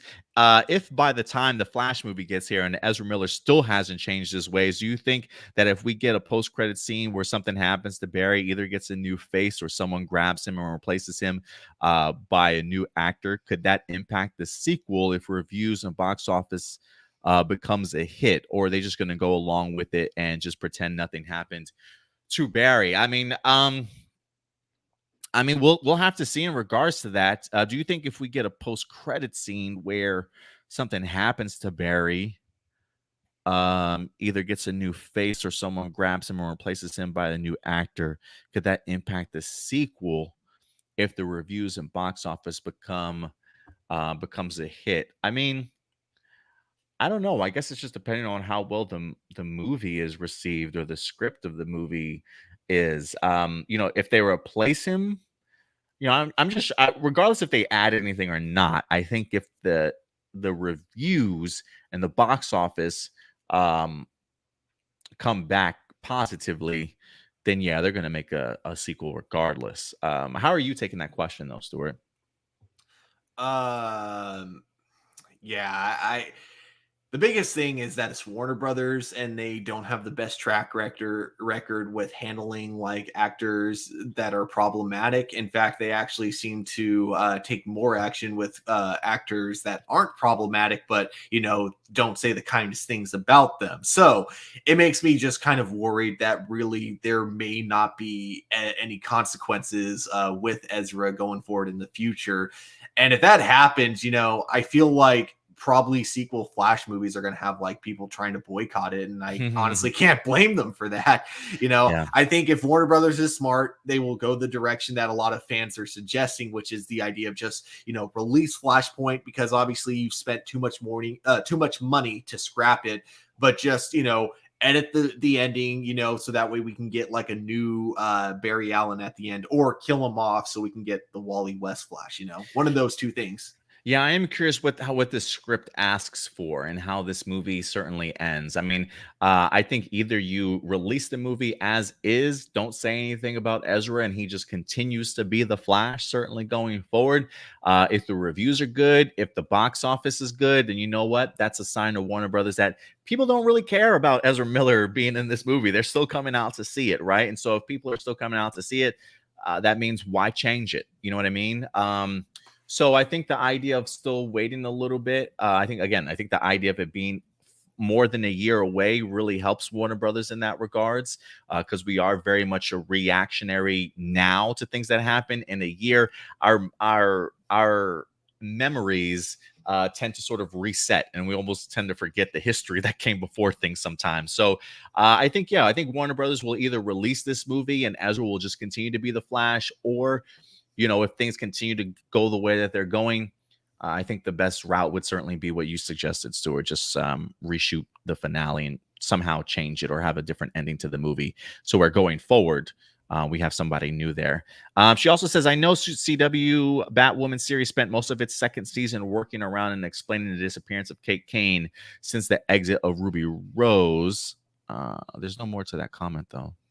Oh, I think it was just in regards to the Flashpoint. Like if Oh, they would do oh. something similar. Mhm. No, that would be a terrible, terrible idea. And in fact, like that was the main thing I didn't like about Batwoman season 2 is that rather than just moving on with this new Batwoman, they had to spend like way too much of the season being like, man, you guys remember how cool Kate Kane was? And then with Ryan Wilder being like, yeah, I'm right here, assholes. Yeah, for sure. Michael Rhymes does say, "Why has the Joker been why has Joker been the most well-known villain of Batman compared to other villains? And do you feel the Riddler being the villain in the Matt Reeves Batman was a fresh breath of air when it comes to Batman movies, even though we did have Bane in in the Dark Knight? Um, I'm surprised he I thought that's odd to me. I would have thought he would have mentioned the Batman Forever with the other Riddler Mhm. in it. But why has the Joker been the most well-known villain of Batman compared to other villains? And do you think the Riddler being the villain in Matt Reeves' Batman was a fresh breath of air? For me, I thought he was. Even though we've seen him, he definitely was a different iteration from what we saw in the Jim Carrey Riddler for sure. Matt Reeves tried to certainly make him as grounded as possible, and I think in today's climate where we have a weird fascination with murder and serial killers and things like that, and like True Detective trying to figure out the plots of these villains and stuff. I think it definitely made a much more modern take and a fresh take on the Riddler character that really made him menacing and rather frightening, if you ask me. And I really love just seeing the mindset and the performance by Paul in regards to what he brought to that particular role. So it was a breath of fresh air to me. But what do you think, Stuart, in regards to at least the first aspect, why Joker has been one of the most well-known villains of Batman?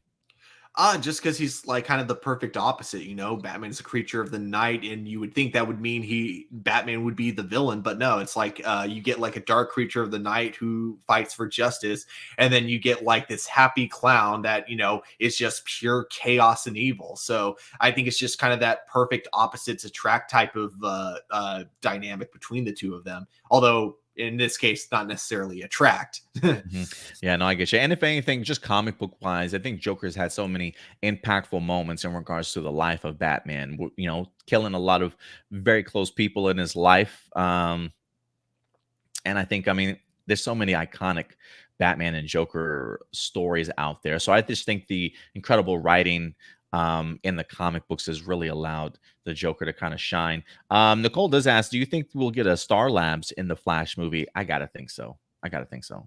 I'm pretty sure we will. Especially because like the original like script for the movie, Cyborg was supposed to be playing like a bigger Mhm. role, which I feel like that would indicate that Star Labs would have also played a bigger role in that sense. Good point. Good point. What plot devices or speculation do you think will be in Thor: Love and Thunder? Uh, Um, I hope they set up a plot device for Thor to eventually turn to his older version of himself, like a King Thor at some particular point in time, or even just the appearance of a Beta Ray Bill. I would love to kind of see that in there too. Definitely. I think the biggest plot device is going to be Thor trying to figure out his place in the universe, since he's not going to be a king of Asgard, and he's also he doesn't seem interested in being a superhero anymore. He doesn't it seem to be interested in fighting with violence or anything like that. So it's going to be cool to see where they ended up taking that at the very end. Yeah, I think my plot device too would probably be the Jane Foster storyline. They did mention that they would be tackling maybe the cancer storyline for her. I would be really interested to see how Taika Waititi places that in the movie, and just the trajectory of how it's explained, and if they can make me care for the Jane Foster character again. But that is one concept that I'm really looking forward to. Jackson Peterson, has the internet affected how you watch and enjoy movies and TV? Way too much. Mhm. Yeah, no, I mean, like in a good way too, in a lot of Right. ways, because it helps me know like what to look for now when watching. Now, don't get me wrong, like I can still like watch a movie that's like that could be considered objectively bad and still get some like enjoyment out of it. But it's like it's cool in the sense of as someone who's trying to be a writer, I know what what it helps you kind of look at why I like movies for certain reasons and what it is about certain movies I'm not the biggest fan of, you know? Yeah, no, I definitely get you. There is definitely a pros and cons to how the internet is affected. Like for me, when I watch wrestling, it stopped being as enjoyable for me because the internet has allowed me to kind of get a glimpse of behind the scenes stuff so much and how booking works and stuff. It's kind of just opened up the curtain, and so you get an idea of potential storylines and stuff. Whereas as a kid, watching professional wrestling, I didn't know anything about this type of stuff until the internet certainly came along. And sometimes it just takes away all the suspense and the surprises, right? Like I was just talking about this with my friend Jonathan yesterday at his birthday. Just the idea of like going back when we were kids, the idea of literally opening up a newspaper, because guys, that's how we got the news back in the day. I don't know if you know that we had newspaper, so print on black and white paper. You know what I'm saying? Like the fact that back in the day we'd have to open up the newspaper, and the only thing that we would have would literally be the poster, right? Like the ad of what it is with the show times and stuff.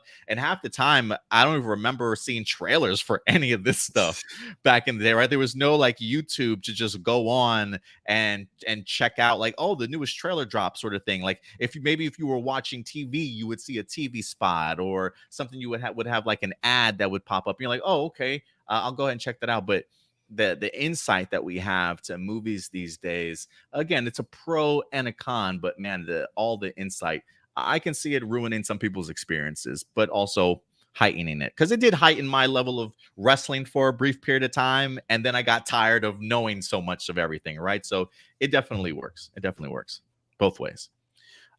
He says, example, if you weren't doing YouTube, the controversy we have with actors would not influence how a movie you're really excited to see might it see the light of day. You could say this is cancel culture in a sense, is what he says. So example, if you weren't doing YouTube, the controversy we have with actors would not influence how a movie you're really excited to see might if it sees the light of day. What do you think about that? I mean, yeah, like I don't think I would even know about the stuff Ezra with Miller stuff? Ezra or Yeah. Amber Heard. I wouldn't know about any of that at all if it wasn't for the internet, more than likely. Absolutely. Gabriel, what's up, Gabriel? We know that Ezra Miller has been getting tons of controversy over his actions in Hawaii and the other ones that were caught on camera. What do you think of when fans who don't follow the comics always trash the CW Flash series and say they won't ever watch the Flash movie just because they already hate the Flash series for what it's become in recent seasons, and saying they won't watch the Flash movie in general just because they didn't like Ezra anyway since Justice League movie? Look, to each their own in their regards to their reasons as to why they don't. It is a little bit unfortunate that somebody would compare the CW Flash, though, to what we're getting on the movie screen. The idea of putting together a movie and a TV series are just two completely different forms of media and how it all kind of works together. So I really don't see any relation to it. So I think that's more or less some people probably just need to be educated a little bit more in regards to that. Like, hey, I know you may not like the Flash series, but that has nothing to do with the Flash movie itself. You know what I mean? It's completely different creators and actors handling that aspect of things, if you will. But the idea of seeing somebody also in a previous movie, that I feel like is a better comparison, like a more reasonable reason for not wanting to see a movie. You know what I mean? Because like if you're just not a fan of an actor, what's the point type of thing. But just because of you didn't like a series compared to a movie, I think those are just two completely different things. Whereas the movie should be given a chance if that's your argument. You know what I mean?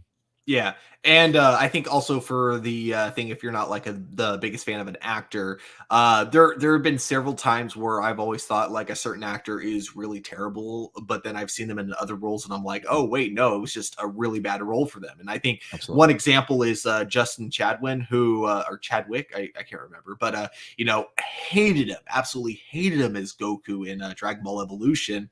But then in Shameless, I forgot his character's name because he hasn't been in it for a while. But when he was the in main actor, yeah, he was really good in that show when he was in it. Yeah, I was a big fan of him in it too. What do you think of Warner Brothers showcasing 5 of the upcoming DC films at this year's CinemaCon? I like it. It shows the confidence that they certainly have in it. We're definitely seeing these movies, regardless of what's happening when it comes to the merger. That's one of the things that I said. Movies that have officially been wrapped and are ready to go, we'll still see those. It's really, I feel like the movies that are the movies or series that are in development that maybe haven't really fully gotten started that I think certainly has to worry. But for me, this just showcases that Warner Brothers is confident in the 5 films that it has. I'm just pissed that they didn't give us like give a trailer for like people who couldn't attend CinemaCon. I feel like all the movies that they showed off should have at least had like kind of a small teaser to them that got released publicly. Yeah, I definitely agree with you there. Nicole does ask if does the internet also affect how you watch Power Rangers nowadays? The internet's the reason I went back to watching Power Rangers. Hey, okay, Because sure. yeah, because like I was watching originally my plan was I was only going to watch up to the seasons that I had watched as a kid. So like I was going to stop like at Wild Force, but I was watching Linkara's History of Power Rangers series, and what I decided to do was, hey, it'd be fun to watch each season as I'm watching his History of Power Rangers videos. Mm. This was like his old, like kind of the quality on these were not as good as they are now because he's revamped all of them. Okay. In fact, I think he actually just re-released Wild Force with it.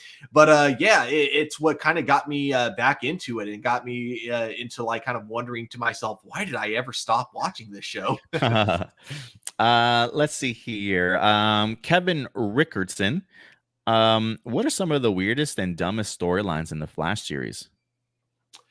You have any that jump out at you? The Forces storyline was the worst storyline in the Flash series, and it's so hard to watch those episodes without cringing. Like it's Is that bad? everything about it. Yeah, here seeing someone who's clearly older than Grant Gustin referring to him as dad, and not saying it in a joking way, just being like, "What do you think we should do, Dad?" It's so just it doesn't look. It's just not right. It's just so cringy for you.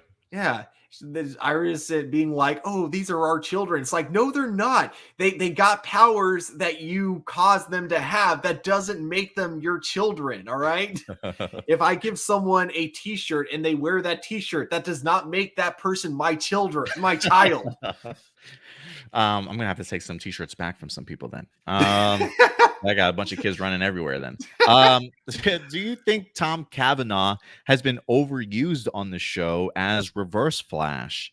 How do you feel of fans tired of seeing Tom's face and wished Matt Leacher was a Reverse Flash since his final appearance in Legends of Tomorrow? I think it just I like Tom Cavanaugh, and I think Yeah, he, I'm a as big an fan. actor, I think he's actually a better Reverse Flash than the other guy. But I also don't think it makes any sense to keep him as the Reverse Flash anymore. And I really wish they would go back to the other actor, because then I feel like it would just flow better with the Flash's continuity overall. You Mm. know. I totally get you there because I do love me some Matt Cavanaugh. I think he's been definitely the MVP of this season in regards to the entertainment that he brings, the different personalities he's able to go ahead and tap into. And I've always loved Tom Cavanaugh. So when he's been a part of this series, I've certainly have enjoyed it more, him being there than not. But I definitely get what you mean in regards to, now that you've set up Matt sort of as Reverse Flash, why we still showcase Tom as Reverse Flash does make one scratch your head from time to time. So so I would definitely like to see Matt reprise his role more as Reverse Flash. But I don't know if I can ever get tired of Tom Cavanaugh, honestly. Anytime he wants to pop up in the Flash, I'm thrilled with it. Kurt Marino, what's up, Kurt? What did you think of Marvel Shang-Chi, and what do you want to see for a potential sequel? And was there anything you did not like about the movie? I would like to see them introduce us to a new Iron Fist in the sequel. Marvel has in the comics revealed a new Iron Fist. I wouldn't mind seeing Shang-Chi maybe introduce that character instead of maybe the Danny Rand version that we've had before. So that I would like to see. I think there's potential of Jackie Chan maybe even being in the sequel, which I would be a really big fan. I was asking for him to be in the first one. It didn't happen. So I am hoping that if anything, maybe we will go ahead and see him in the sequel. What are some of the things that you would like to see, though, Stuart, for the potential series? And anything you didn't like about the movie? I think the one thing I wasn't the biggest fan of with the movie was kind of the final battle, and mostly just because it feels like a lot of big budget superhero movies feel like they're not confident enough in the writing to not have a giant world ending battle. I feel like the battle really could have just been kept between Shang-Chi and his dad, and it would have been perfect that way. Mm, But yeah, that's just me. Overall, I I think see that. Shang-Chi was an amazing movie overall. Love the action in the sequel. For getting Jackie Chan, I would love to see that. And I think whether he's playing a mentor or villain, I'm all for it. And yeah, I also agree with you. I would love to see Iron Fist too. Like, I know a lot of people didn't like the Danny Rand Iron Fist in Defenders, and that's totally understandable. I think the issue I had with it was that it was clear that the showrunner was just trying to lowball and make it for as cheap as he possibly can, and because that just it really ended up not being as fun as it could have been. But I think that if we were to give him one more chance and we could see him like with a bigger budget, having actually taken martial arts training, I think we could actually get a more fun Iron Fist with that character. But if they also did want to replace him with the current Iron Fist that's in the comic books, I'm also totally fine with that too. Yeah, Yeah. yeah, I would definitely be up for that. Like, yeah, I would even like to see a returning Jessica Henwick that played Colleen in the Iron Fist series. I don't know if there's a place for her in the Shang-Chi sequel or not, but I know Jessica, I think they offered her a role to certainly come back. I think she was supposed to be in the Shang-Chi movie playing the sister. I think she was originally went out to audition for the sister of Shang-Chi, but decided to go ahead and turn down the role to go ahead and pick up the Matrix movie instead, which I was a fan of her in there. But I would like to see Jessica come back. She's one of the reasons why she said she didn't pick up the role in Shang-Chi is because she wanted to keep the opportunity open for her to reprise as Colleen if it ever came up. So I'm hoping this is a good opportunity for that to happen. If there's, again, I don't know the Shang-Chi comic book like that, so I don't know if there is any connections to Colleen. But yeah, I wouldn't mind seeing her return. If there was anything I did not like about the movie, the only issue I had with it was the Aquafina moment where she hits the last shot, and I'm just like, you've never done a bow and arrow in your entire life. You literally trained, and all of a sudden, like, you're the hero. It felt a little bit too forced for me in that particular moment. So that's probably the only aspect I was not the biggest fan of. Out of all the members of the Avengers, which character do you wish had more or less screen time and would like to come back for a future MCU film or series? Hmm. I think for me, which character do you wish had more or less screen time when it comes to Avengers? Before we got into Phase 4, it was probably Scarlet Witch. It was probably Elizabeth Olsen. And the fact that they have taken this opportunity so far to give us a WandaVision, to have her have such a big impact in Doctor Strange 2, I'm really glad and really thrilled with the trajectory in which they've taken this character who was sort of like second tier Avengers member the first half of the MCU and is now sort of top tier Avengers member. We'll see what happens when it comes to Doctor Strange. Is she more foe than friend these days? But definitely Wanda for sure. Man, it's hard to answer that because I feel like now every Avenger, even the ones that didn't have like a lot of screen time, have now gotten a lot of screen time recently. But you know what? I'll go with, even though I know we're going to get like a series for him in the future, I'm still just going to go with the War Machine. I think, like, whenever he's on screen, he does like a really good job, but he's also not really given that much screen Mm, time, and a lot of times they're relying on his chemistry with Tony Stark. Tony. So it's going to be really cool to finally see him kind of like branch off on his own and have to carry in, like, when he's carrying his own series. So I'm really looking forward to see how he does that. Absolutely. That's a great one for sure. Chris Crossman, Chris Cross, what's up, brother? Black Panther was a good movie, but it was not as mind-blowing as everyone says. I understand the significance of an African superhero, especially in this day and age, but the story was lackluster. Maybe it was the hype and I expected more. Just to be somewhat dissenting, but as someone who was not African American, I really admired and respected Black Panther for the same reasons I love Captain America: The First Avenger. They're both origin stories about heroes who are um, unarguably and unabashedly pure of heart. Both Black Panther and Captain America are not snarky cynics or frail mortals who fell upwards into heroism, but genuinely good, kind-hearted, idealistic people whose primary superhero ability is the ability to stay good and kind-hearted and idealistic and inspirational. Not that I want all heroes to be flawlessly perfect, but to quote Phil Coulson, people might just need a little old fashioned. He says, and honestly, I also have to give Black Panther props for not being afraid to tackle the touchy subject of race relations head on without being preachy about it. Killmonger was a better villain than most MCU baddies because his motivations were realistic and no one tried to shut him down by dismissing his criticisms. The movie respected me as a viewer that way, and I appreciate it further as a result. A great email. Chris Crossman, and I love your thoughts in regards to hearing your thoughts on Black Panther. But I think you make some really good points. What do you think, Stuart? Yeah, I think like overall for me, like I really enjoy Black Panther, but it's like not my personal favorite Marvel movie. But at the same time, I'm so glad to see that it's other people's favorite Marvel movies because it really does show how representation is really important when it comes to overall, like, you know, not just the superhero genre, but just movies in general. And then, yeah, of course, like everything you said about Killmonger, you know, spot on. I 100% agree. Like it's why like Killmonger, is up there with some of my favorite like super villains of all time when it comes to comic book movies. And it's also why What If episode, what was it, 3 or 4 is probably my favorite What If episode. I thought like, yeah, bringing him in and having him have a rivalry with Tony Stark, I thought was absolutely brilliant. The way that was written, and it really did feel like it really did feel like you could see Iron Man 1 having been this exact movie. You know, it's really easy to look at Iron Man 1 and go, yeah, I could have seen it going in this direction easily. Really good email, like you said. Yeah, I thought it was a good one. Jericho, good old Jericho's got a couple questions for us.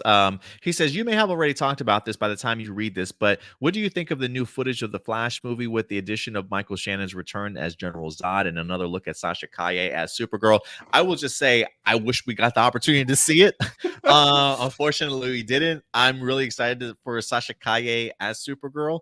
I kind of wonder if this is like, instead of the Henry Cavill Superman, the world that we go to has Sasha Kaye as their Supergirl. And I wonder if that's like a first contact sort of story also. Like, is their General Zod the same, but instead of our Henry Cavill Superman, that world has a Sasha Kaye Supergirl? I am kind of curious if that's the same, if that's the route that they're certainly going to go in regards to the changes there.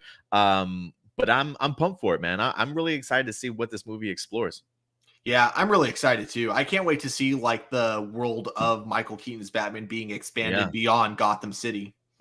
Yeah, I definitely want to see like what's taken place, what has happened to Michael Keaton since that time period. Is he going to give us like an idea of, like, after we saw him in Batman Returns, the trajectory of where his career certainly went? I would definitely like to see that. He says, with Zod returning, do you wish Henry Cavill could return as Superman? Maybe not in this movie. If they are trying to do something significantly different, I'm cool with Sasha Kaye being as Supergirl in here. But I do hope that he returns. I do hope so. This could be me holding on to all hope that's probably lost already. But until they tell me otherwise, I will certainly still love to see Henry Cavill return as Superman. Yeah, same here. I think there's like the big overhaul that supposedly Discovery wants to do with DC, and I think that if they're smart, they'll bring back Henry Cavill as Superman and pay him like, give him a blank check, Yeah, give him a freaking be like, yeah, we know you're busy with The Witcher, but come on, when you have downtime, here's a blank check. We would love you to put the cape back on. Yeah, absolutely. Alexander Rosario, he says, I don't want to be rude, Since your announcement of ending A Plus More Phenomenal after episode 11 of Dino Fury and moving the Power Rangers discussion into Hero Report. But just wondering for episode 11 if you'd like to do a trial run by incorporating Power Rangers into Hero Reports. Just to see if you guys can handle extra topics in an already busy schedule. If it doesn't work out, you can maybe do Power Rangers stuff once every few weeks so it doesn't feel too much. I just worry the Power Rangers segment will be an afterthought once you transition to Hero Report. You guys really make my weekend. Sorry about this comment. You don't got to apologize about that, Alexander. I understand your concerns and your worries. So just to give you a heads up, guys, when it comes to A Plus More Phenomenal ending here in the next few weeks, the trajectory for me after that is to hopefully open up a second show of Hero Report. A midweek report, if you will, maybe going live Wednesday evenings after I get done with work to talk about some of the topics from the beginning half of the week, whereas the Sunday show will then turn to the later half of the week. This should, in theory, open up the opportunity to have more topics to certainly discuss. So if there is a Power Ranger topic, it will be easier to discuss it either on the midweek show or the end of the week show, because we don't necessarily have to worry about consolidating an entire week's worth of stories down to just 6 topics, if that makes sense, right? Like we could spread maybe 4 to 5 topics on Wednesday, maybe at the end of the week, another 4 or 5 topics, right? So we're adding maybe 1 or 2 more topics throughout the week where hopefully Power Ranger news will be able to certainly fit in there properly. So I may not necessarily do a trial run for episode 11. I may keep that strictly on A Plus More Phenomenal, especially if that's going to be the last. But going forward, with Power Rangers, when it comes to Dino Fury's second half, I may drop individual reviews on Hero Report for you guys for those episodes, similar to what we're doing now, but maybe just not attach it to the overall Hero Report midweek or end week show. I am still trying to figure out how I'm going to do that, whether I do that episodically or just review Dino Fury's second half of its season as one video as a whole and just binge watch it. That I'm not quite sure, but there will be some changes to Hero Report to at least accommodate any news that winds up coming out of Power Rangers, so we can definitely keep you guys up to date. So that's the trajectory that I'm trying to go for. What do you like? How do you like the sound of that, Stuart? I mean, do you think that gives Power Rangers still an opportunity to be showcased here on Hero Report? Oh yeah, definitely. I think that's a really good direction to take it for sure. And especially because like I kind of mentioned, like, I mean, I know we got some news recently that the movie might be getting pushed back a little bit, but I do think that eventually, when that movie does get picked up and then when we get like all the spinoffs that are going to be coming from it, I do think Power Rangers is going to be hitting the mainstream again. And I think that, us jumping on that with this channel is going to be a really smart move overall. Yeah, I'm hoping so too. And just what you mentioned is kind of what we're really hoping for and kind of the trajectory we're going for. So hopefully that eased some of your concerns, Alexander. Francois got a couple questions. What do you think of the CW series Black Lightning? And did you like his last appearance in the Flash first 5 episode story arc?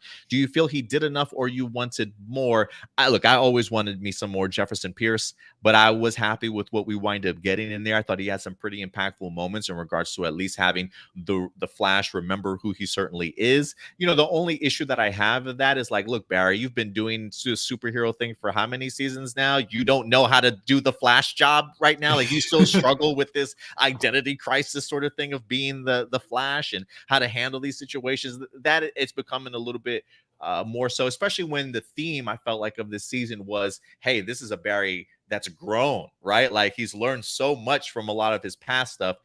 To see him, have the struggles and need somebody like Black Lightning. But, listen, Jefferson Pierce is always the hype man. If you ever need some motivational speeches or something to really get you going, just listen to anything Jefferson Pierce certainly has to say. I was a big fan of Black Lightning. I honestly felt it was probably the most consistent CW show that we had. It had one of the better CW villains in Tobias Whale, and always had some really solid storylines. It may not necessarily have been the strongest when it comes to fight sequences or special effects, but they definitely storyline wise and character development wise was always steady, and I definitely appreciated a lot of the topics that they really focused on. Like one of the people mentioning in the other email that we just read from Chris about maybe something like Black Panther, right? Like not necessarily shoving things in your face, hot topic buttons. While they certainly address those issues in Black Lightning, I just think they did it in such a really fantastic way to make it feel like it just wasn't thrusted in your face out of nowhere sort of thing. I just think they tackled everything just to perfection, if you ask me. So I do miss the show. I do miss the show, man. I think Black Lightning probably had like 2 more seasons in it, if you ask me personally. But what do you think, Stuart? Yeah, that was why I really like the social commentary in Black Lightning compared to like kind of Supergirl and Batwoman. Because like with Black Lightning, it never felt like someone was looking into the camera and like kind of preaching it to you. It felt like you were watching it because that's just how the world was. Whereas like I feel like at times with Supergirl is, I feel like, a lot worse about this. I think Batwoman got a lot better as it moved on, as it went on as a show. But with Supergirl, even during its last season, like it just felt like too many times they were, talking down to the audience rather than just, telling a story and knowing that the audience is smart enough to pick up on what they're trying to say. I definitely get you there. In Transformers Revenge of the Fallen, when the silver cube falls from Sam's shirt, burns through the floor, and turns the appliances into robots, why are they all Decepticons? Because it was a piece of Decepticon technology, right? Oh, yeah, maybe it was. I think, yeah. Maybe it was, yeah. You might be right in regards to that. It's been a minute since I've seen Revenge of the Fallen. I think that's one of the movies I try to erase mentally. I don't know. Why are they all Decepticons? Because they're racist. I don't know. Didn't they have racist Decepticons or something? I don't know. They weren't Decepticons, though. I think those were Autobots. No, those were Autobots. The 2 you're right. Racist robots. Yeah, you're right. They the stereotypical Autobots. That's right. I thought they were Decepticons. They should have been Decepticons at that point. What do you think of the Flash TV show now being the last of the original series since the cancellation of Batwoman and Legends? Does this tell you that when it eventually ends, the evil fans will be so happy while the real fans will be sad? I mean, is there a big noise to cancel the Flash show already? I mean, you get like the toxic kind of YouTubers that don't watch the shows, that want them to be canceled for some reason, which that's something I just don't get. Like, there are a ton of shows out there that I don't like at all. I don't want them to be canceled, though. If they have their audience, like, yeah, I don't care. It's not like these shows existing are affecting me in any way, shape, or form. I don't, I get you. Yeah. J.K. Lawrence, what do you think of Puerto Rican rapper Bad Bunny being cast as Mexican wrestler El Muerto? Do you think this casting choice is ridiculous, even the movie itself? Do we really need a rapper like Bad Bunny to be a superhero? There's so many talented Latino actors out there, yet Sony chooses this guy. I get it. It's all about having a big name as your lead and help pay the movie, just like The Rock as Black Adam. I really think this is a bizarre and absolute stupid choice for a superhero casting. We already have a DC doing a Latin superhero for Jolo from Cobra Kai series, who is a real actor. Well, I will say that to the last point, we already have a DC doing a Latino hero. Doesn't mean that's the only Latino hero we can have, right? I know that's not what you meant, J.K. Lawrence, but just the way that it came across, I was like, we need more. We need more. I will say this. I don't have a problem with the casting so much as I have a problem with El Muerto. Who the is that? Like, that's the problem that I have. So for me, look, Becky G was in Power Rangers. Did she do great? Whatever. Rihanna, I've seen Rihanna pop up a couple times in some movies. Not too bad. Stuart, I think you mentioned the idea of having to be a performer already in the music industry.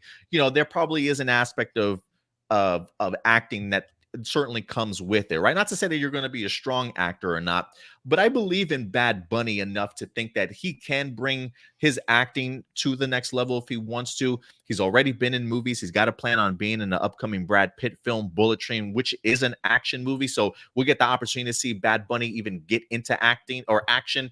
And we've seen him already do a fantastic performance job when it comes to WrestleMania, being athletic. surprisingly athletic for who this guy is, and really putting on a fantastic show in WrestleMania. So I do think Bad Bunny has the momentum behind him. So my issue isn't even with Bad Bunny so much as it is Sony thinking the idea of a El Muerto movie is even a good idea. Like, that's where my issue certainly lands. What about you though, Stuart?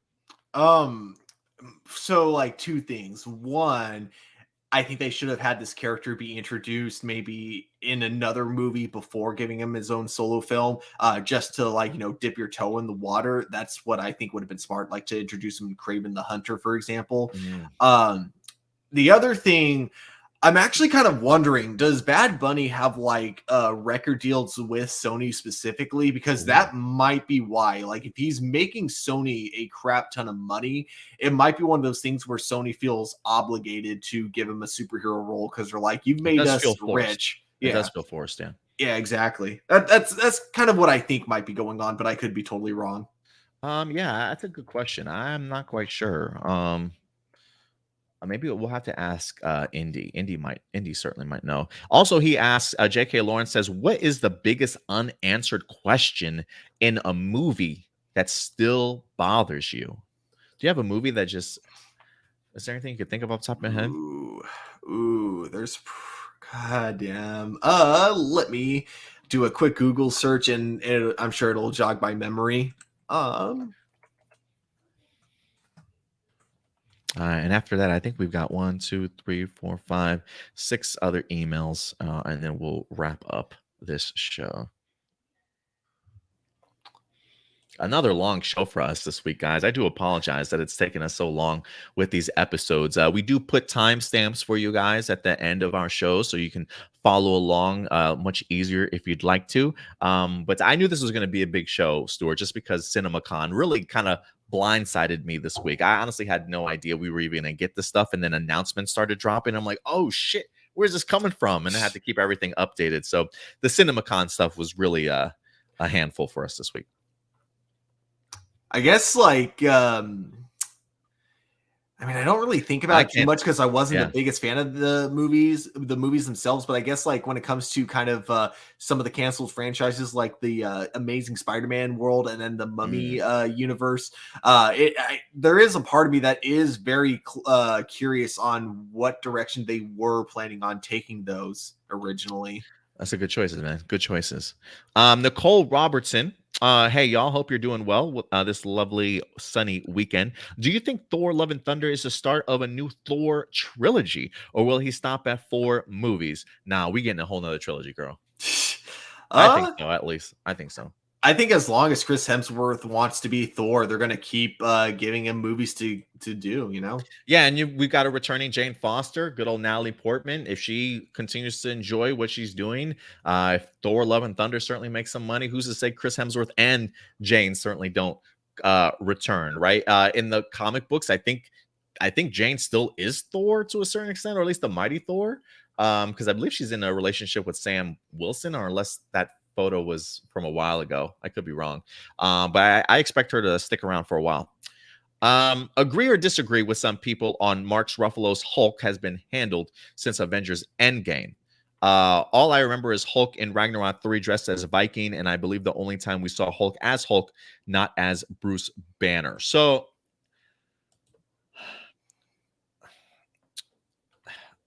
agree or disagree with some people on how Mark Ruffalo's Hulk has been handled since Avengers Endgame. Look, I'll go ahead. To me, it feels like Endgame goes against everything that had been built up in every movie previously, including Infinity War, because it feels like the whole arc between Banner and the Hulk was the idea of them learning to live together in the same body, like in harmony rather than, constantly fighting against each other. It's been shown several times that the Hulk himself is his own personality. The Hulk is very separate from Bruce Banner. It's something they've talked about in the Incredible Hulk all the way up to Infinity War. So to just kind of like have the Hulk literally be killed off because, now Banner is both Bruce and the Hulk at the same time. I don't know. To me, that was like one of the few things that bugged me about Endgame is that it felt very much like a betrayal of the arc that was being built up this whole time. I can see that. I definitely can see that. I'm because I've definitely seen the pushback from fans in that regard. So I definitely get where you're coming from. I think for me that it has, while I enjoy the iterations of Bruce and Hulk that we've gotten before, the Professor Hulk and stuff, hilarious. Great moments in Endgame. But I felt like the last two installments really suffered from some Hulk smash. And I just feel like, especially the direction in which the MCU is going now, I just felt like there are certain things from the Hulk that you probably could have been focusing on now. Maybe after Endgame, have Bruce try and handle the savageness of Hulk. And so maybe after Endgame, we start getting more of that Professor Hulk. Maybe even what is it, the Gray Hulk? Maybe he can pop up at some particular point in time, also, right? Like those are all aspects of Hulk's personality and character I would have liked to have seen explored after Endgame, because there is a level of destruction when it came to Infinity War and Endgame that I just felt the Hulk deserved to be in. And unfortunately, he got his ass beat by Thanos in the beginning of Infinity War, and he just kind of shrunk. And we didn't see him anymore. So, again, I do like Mark Ruffalo. I've liked every iteration that he's done of Hulk so far, even the humor aspect of things. But I wanted to see a little bit more Smash Hulk, man. I really did. I felt like that was a missed opportunity there. Mm. Um, I'm still in shock that CW has canceled both Legends of Tomorrow and Batwoman. While they weren't the best shows for everyone, they were fun and entertaining, and both have created their own fan base. Does this mean that the CW wants to create a brand new era of superhero shows, basically rebooting the Arrowverse, or are they just going to cancel every show that's been doing very well? I know the new Naomi series is still very fresh. Even non-superhero shows that are on the CW that are in their freshman and sophomore years, like All American. Look, uh, there are aspects of what's happening right now that makes me think they want to sort of wrap up what they have and wipe their hands clean and then push forward to maybe doing new content elsewhere and say like an HBO Max.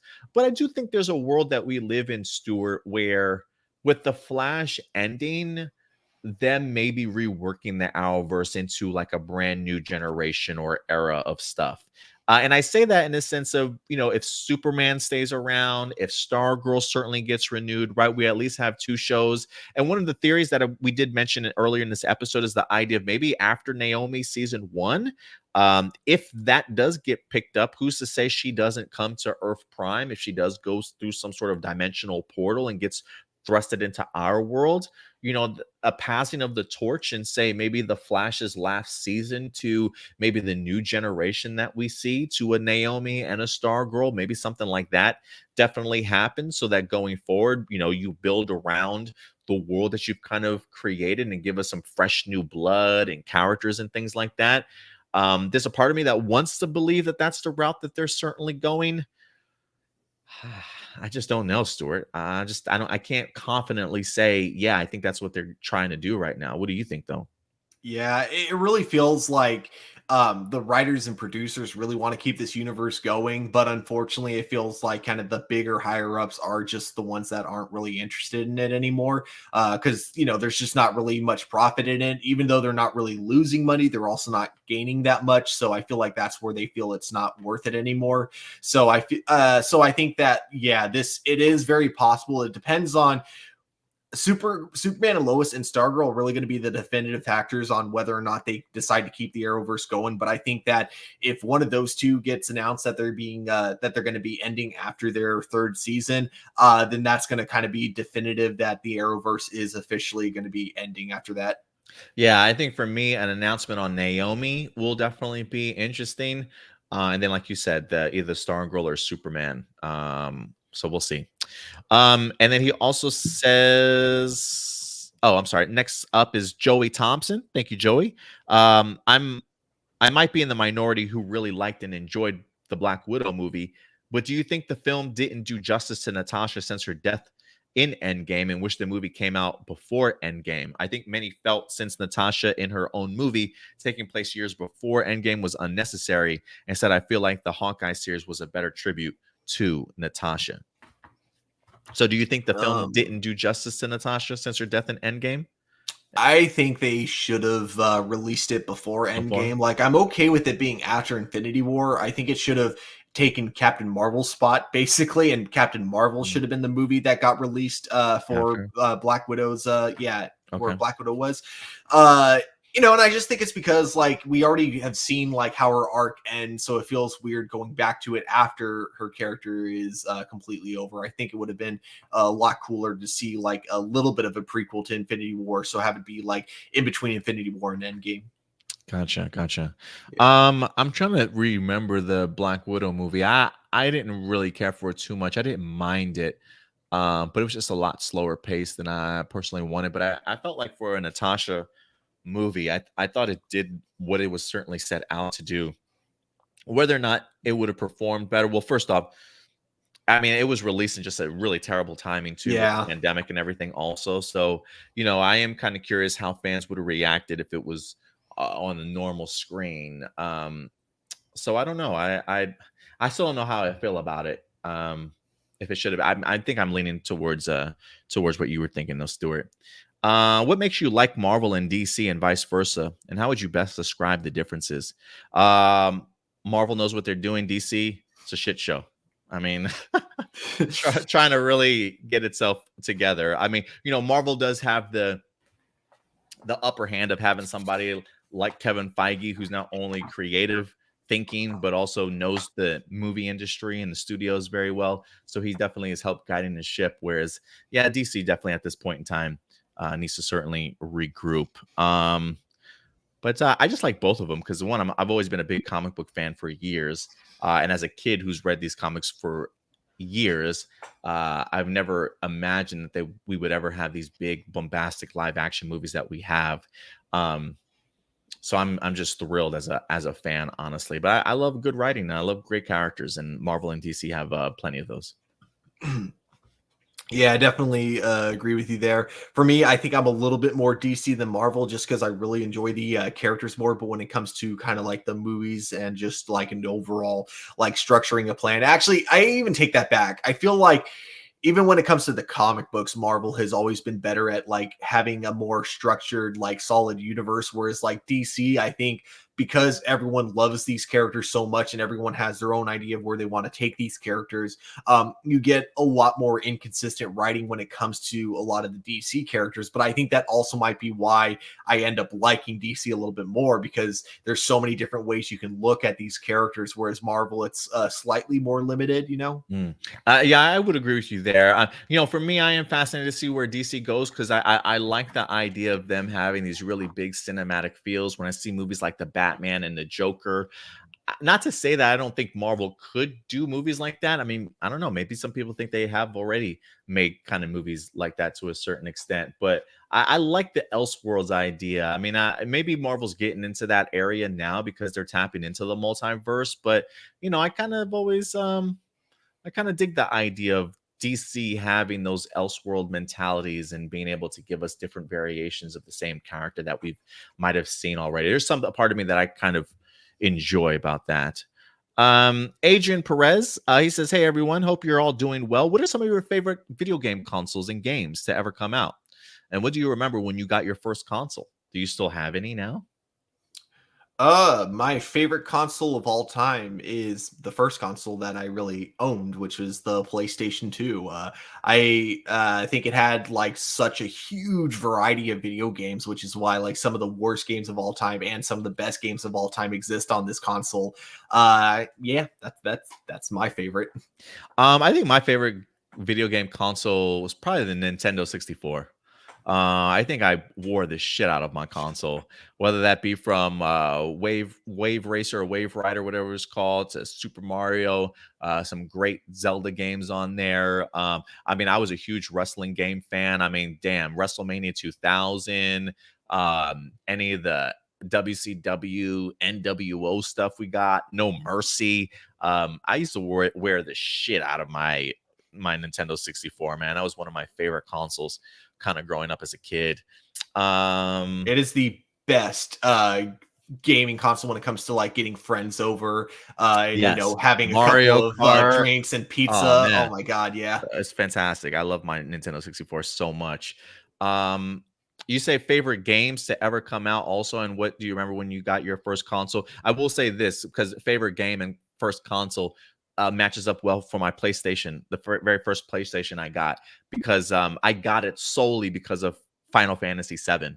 You know, I had played the original Final Fantasy games on Nintendo and haven't touched anything after that. And my reintroduction to the Final Fantasy world was Final Fantasy VII. I just remember seeing commercials for it, and it was like the first time I had ever seen a video game that had such huge CGI sort of cutscenes that really helped move the story forward, and it just floored me. And it made me go out and get a PlayStation 1 for Christmas, along with Final Fantasy VII. It was one of my favorite RPG games I had ever played, honestly. So yeah, I love my PlayStation 1 solely because of my Final Fantasy game.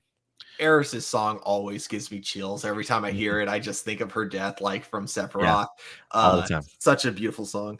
For me, favorite game of all time, though, when it comes to you know, it also matches with the first console I got, which is Resident Evil 4. Nice. Love that game. I have played and beaten that game so many times. It's probably super unhealthy how many times I've beaten it.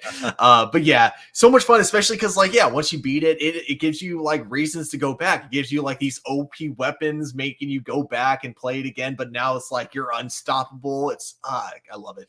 That's cool, man. I've wondered this for a while, but whenever we watch a show or a movie, there are background people. Do you ever wonder if those people are actually having a real conversation with each other, if they're just moving their mouths in their bodies? You know what, Adrian? Can I ask you a question? I've asked myself that question a bajillion times. Like, as an extra, like when you're when you see the people in the background, whether they're filling up a restaurant or like a stadium and stuff, right? Like, I've always wondered, like, are they having real conversations, or are they just looking at each other going, I have the answer. like, I've always wondered that. What is it, Stuart? What do you have the answer to? They actually don't have conversations. They are lip moving. And not only that, but a lot of the so one of the most interesting things that I learned is like if you have a scene at a bar and you have a scene where people are playing pool, it's never with an actual pool table or with like an actual setup. The balls they use are actually made of like a really foamy material, so that way when they collide, they actually don't make noise because it's You just add it in the post. yeah, exactly. It sounds so much better when you do it in post, and it doesn't interrupt the actors when they're having like a dialogue scene. Because if you have the microphones trying to pick up several different sounds, it's not going to sound very good. So like, yeah, not only that, but like a lot of the props you see aren't like actually what they're supposed to be. They're actually like a material, like brown bags are another example. They have like these special type of bags that look like paper bags, but they're not. And they're like that. So that way you can have a scene with a paper bag without it making that annoying paper bag noise, you know? It's amazing. I always refer to this as movie magic. You know, it's always Yeah. amazing the stuff that they add in post, and I think it allows people like us that watch the Oscars that don't know like sound mixing and sound editing and things like that to maybe appreciate the work that really goes into how they, put video, sound into post, or how they record when they're actually filming and things like that. I do find that fascinating because it's true, Adrian. I'm so glad you asked that question, because even I have wondered, like, oh, those people walking up and down the street, talking amongst themselves, are they really having a conversation? Like, hey, Joseph, what'd you do last night after we shot our scene yesterday? Like, are they actually having conversations as they're filming, or are they just mouth moving? So thank you very much, Adrian, for the question, and Stuart for answering that for us. Marcelino Vasquez says, even with the controversy surrounding Gina Carano, do you plan on watching any of her upcoming movies she has planned, which includes Terror on the Prairie, which is a Western movie about a pioneer family that lives on Montana plains to fight against a gang of ruthless outlaws. There's a trailer for it now, and it comes out during the summer. Or White Knuckle, which is about a tormented survivor who teams up with a trucker to hunt down a serial killer. Well, let me just say this. Regardless of the controversy surrounding Gina Carano, I usually don't have plans on watching her movies just because I don't necessarily think she's the strongest actress in the world. But I haven't had the opportunity to check out the trailer, but if the movie itself is compelling, and she happens to be in it, yeah, I'll definitely go ahead and check it out. But I have not watched the trailer, so I don't really have a say whether or not I'm going to check it out or not. But if she's in something, if it's a good movie, it looks good, it gets my hype level up, I'll still check it out. What about you, Stuart? Yeah, kind of same here. Like, I'm not going to see it because she's in it, but if she happens to be in a movie that looks cool, all right, I'll check it out. But she's definitely not going to be a selling point for me. Yeah, I mean, she's committed no crime that I can remember besides expressing your No. opinion that some people may not necessarily appreciate. And to each their own. But for me, if she's in a movie and it just happens to be something I'm interested in, her being in it won't affect if I see it or not. In Stargirl, Shining Knight is currently trying to find the rest of the 7 soldiers of victory. And 2 of them happen to be Green Arrow and Speedy. Do you think it's possible for Stephen Amell and Colton Hayes to return to play those roles just as a different version? I would love that. Yeah, I would love that I'm too. not going to say it's going to happen, but it's a huge possibility, especially because we got the Flash in Stargirl, played by John Wesley Shipp, playing the same version of him. So I could see them getting Stephen Amell and I Colton? forgot Colton. Yeah, I could see him getting them both back for that role if they wanted to. I would love it personally. I don't know how they would execute it. I mean, would you still keep it like they're the same actors return, but they're different versions of themselves?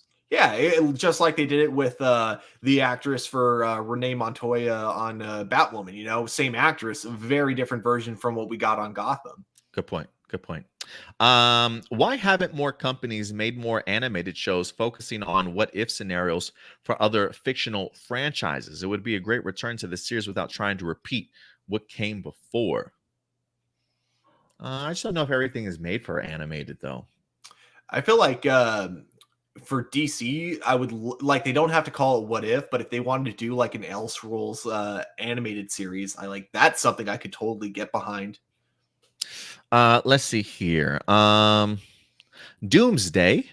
Do you think it's funny how while the Avengers were somehow able to hear Cap whispering, "Assemble," Shazam couldn't even hear Dr. Savannah making his big evil guy speech. That was hilarious, by the way, in Shazam when they're Yeah. like blocks apart and he's giving the speech, and Zachary's like, "Huh? I can't hear you." Well, I I mean, love it. It's one of they those moments that happens in superhero movies all the time, but the fact that Shazam's able to bring attention and awareness to it, it was just hilarious to me. yeah, I definitely agree with that. But as for the Captain America thing, they all had like the invisible earpieces in that's like in every fictional Oh movie yeah, where they're like so tiny, but like you got to just trust that they're there. that's true. Because didn't was it Sam come through on your left? Yeah. On your left, Steve. And he put his hand up to his invisible microphone in his ear. Yeah, Yeah. exactly. So yeah, I guess everybody heard the whisper in their ear, I guess. But yeah, listen, for me, the Avengers Assemble moment was great. I think as a fan, there is a part of me that wish he fucking screamed it. You know what I'm saying? But there is something also going back and watching it. It still gives me chills, bro, Mhm. because he whispers it. I'm like, oh God. And then it just people just go crazy in the storming. I mean, god damn, man. I think I've just wet myself talking about it. But I love that moment, regardless if he whispered it or not. It is always funny though, looking at that whole final battle. It is genuinely like filmed almost like a sitcom, except for instead of pausing to let the audience laugh, you're pausing to let the audience cheer. Yes, that's exactly what that is. Absolutely. Like those are moments that are going to get the audience riled up. Marcelino, going back to the animated stuff about creating more animated stuff. I'm talking in the lines of Game of Thrones, Harry Potter, John Wick, other franchises getting what if animated shows. I kind of the ones that you're pointing out, I kind of can see animated stuff being created for them. Especially like a John Wick and a Game of Thrones. I mean, we've already seen The Witcher kind of in animated form, and I love it. So something like the Game of Thrones and John Wick would really work for me. I don't know if I would do would you do what if scenarios, or would you do more like prequel stuff in animated showcase? How would you handle that? With John Wick, I'd go with animated, but definitely not What If. But with Game of Thrones and Harry Potter, What I if, feel right? like, yeah, those two could have some pretty good what ifs. I mean, technically, a Cursed Child was a what if storyline, Good point. because there was like time travel involved. So you could I feel like that could totally work really well with both of them. Yeah, I totally agree. And then last email here, this is from AJ, guys. With the somewhat shocking news of the CW canceling both Legends of Tomorrow and Batwoman, does this tell you the future crossover for The Flash will once again be the only way we see past characters return? It really sucks that both already have their season finales. This will leave questions unanswered. Has this been the part of the DC merge that's been going on? I mean, it could be. Yeah, I do think the DC merge definitely is playing a big part of it. I don't think there's any one definitive factor as to why Batwoman and Legends are canceled currently. I think there's multiple things going on with changes of management, and just even with the CW itself also like going through a lot of changes. A lot of the kind of more, again, toxic kind of YouTubers are going to try to tell you that these shows got canceled because they suck. But if that was like the real explanation, if that was really why they were getting canceled, they should have been canceled from season one. They wouldn't have given them this many seasons if, like, it had to do with ratings and, bad writing quality. I will say that it does make me laugh because I feel like the people that have been asking for the downfall of Batwoman have been saying since season one, this show's going to get canceled. You Yeah. just wait and see. You just wait and see. Y'all been spouting that for 3 years. And now the fact that it's actually getting canceled 3 years later, they're like, see, we told you. Like, shut your ass up. What are you talking about? Get out of here with that. They just wait for downfalls, man. I swear. But I will say, if anything, the merger I do think is affecting it also. And plus, again, we've been hearing rumors that Warner Brothers Media has been trying to sell off the CW, or or sell the CW, or whatever the case may be. So I think the future of the CW is already kind of up in the air in regards to, is anybody going to buy it from us type of thing. I have no idea. But I think anytime you get a merger involved, one of the things that I read about the Warner Brothers Discovery aspect is I think they're trying to like save like $6 billion or something like that, or trying to like cut things to go ahead and have more money in the bank, you know what I'm saying, or have more equity, if you will. So I think if anything, some of these shows might be some of the cuts that unfortunately might be happening. So I do think some of this is in regards to what's going on with the merger. He also says, will new shows like Naomi or Walker be at risk of cancellation, or the CW will only cancel more shows that have been around for a long time? We know Superman and Lois is now on HBO Max since season 1. Any chance Batwoman or Legends of Tomorrow possibly come back if picked up by HBO or any other streaming services? I don't think those will be picked up at all. I think Stargirl has a chance of being picked up. Superman and Lois on HBO Max, I can see that moving over to HBO Max also, just based off of the production. I am fascinated about Naomi too, whether or not that's something that would be moved over to HBO Max at all. But I do think Naomi and Walker do have a risk of cancellation at this point, considering the fact that we have not heard anything yet. Yeah, definitely agree. Is Walker Warner Brothers project or product, or is it like a different company? I think it's Warner. I could be wrong. Because if it's Warner Brothers, then because Discovery's has like put an end to a lot of scripted television on TV right now. So not just the CW, but there are a lot of other channels that are currently being affected by this merger. Sure. TNT and TBS. Yeah, I read an article saying that Warner Discovery was ending scripted shows on TNT and TBS, which honestly kind of lines up with what Discovery Plus is known for. They got a bunch of reality television shows and contests and stuff, like on their channel, if you will, or just more unscripted stuff, I should say, as well. So, yeah, man, big changes are certainly coming. And lastly, he says, you got to talk about this. What did you think of the first look brand new photo of Red and Kitty back for that 90s show? Are you excited as I am, or just me and stoner people? No, I'm really excited. He did send me some pictures. Let me see if I can try and pull them up while you go ahead and talk about it. Yeah, I saw the photo that you were mentioning. I think you sent it to me on Instagram actually, and yeah, they look really good as Red and Kitty. Like Yeah, they they do. look like they've aged a little bit, but for the most part, it looks like they slipped right back into the role. I can't wait to see them when the camera is rolling. Of course, I can't think of anything recent that I've seen. Actually, no, that's not true. They've both been in Marvel shows. Actually, now that I think about it, because Yeah, the she was actor in for Wanda, Red, right? yeah, like Kitty was in WandaVision and Red was in Agent Carter. So Mm. they both still have been acting and doing a pretty good job. So yeah. Oh, that's pretty cool to know. He says, "Do you think we will get a really cool new opening theme song, or it may be similar to the original, or that fits the '90s era?" I gotta think it fits the '90s era. Do you? Yeah, I hope it's the same thing or the same thing of them in the car, but I hope they choose like kind of a popular song from the 90s. I don't really have like a specific one I want to see. I just want it to be a rock song of some sort.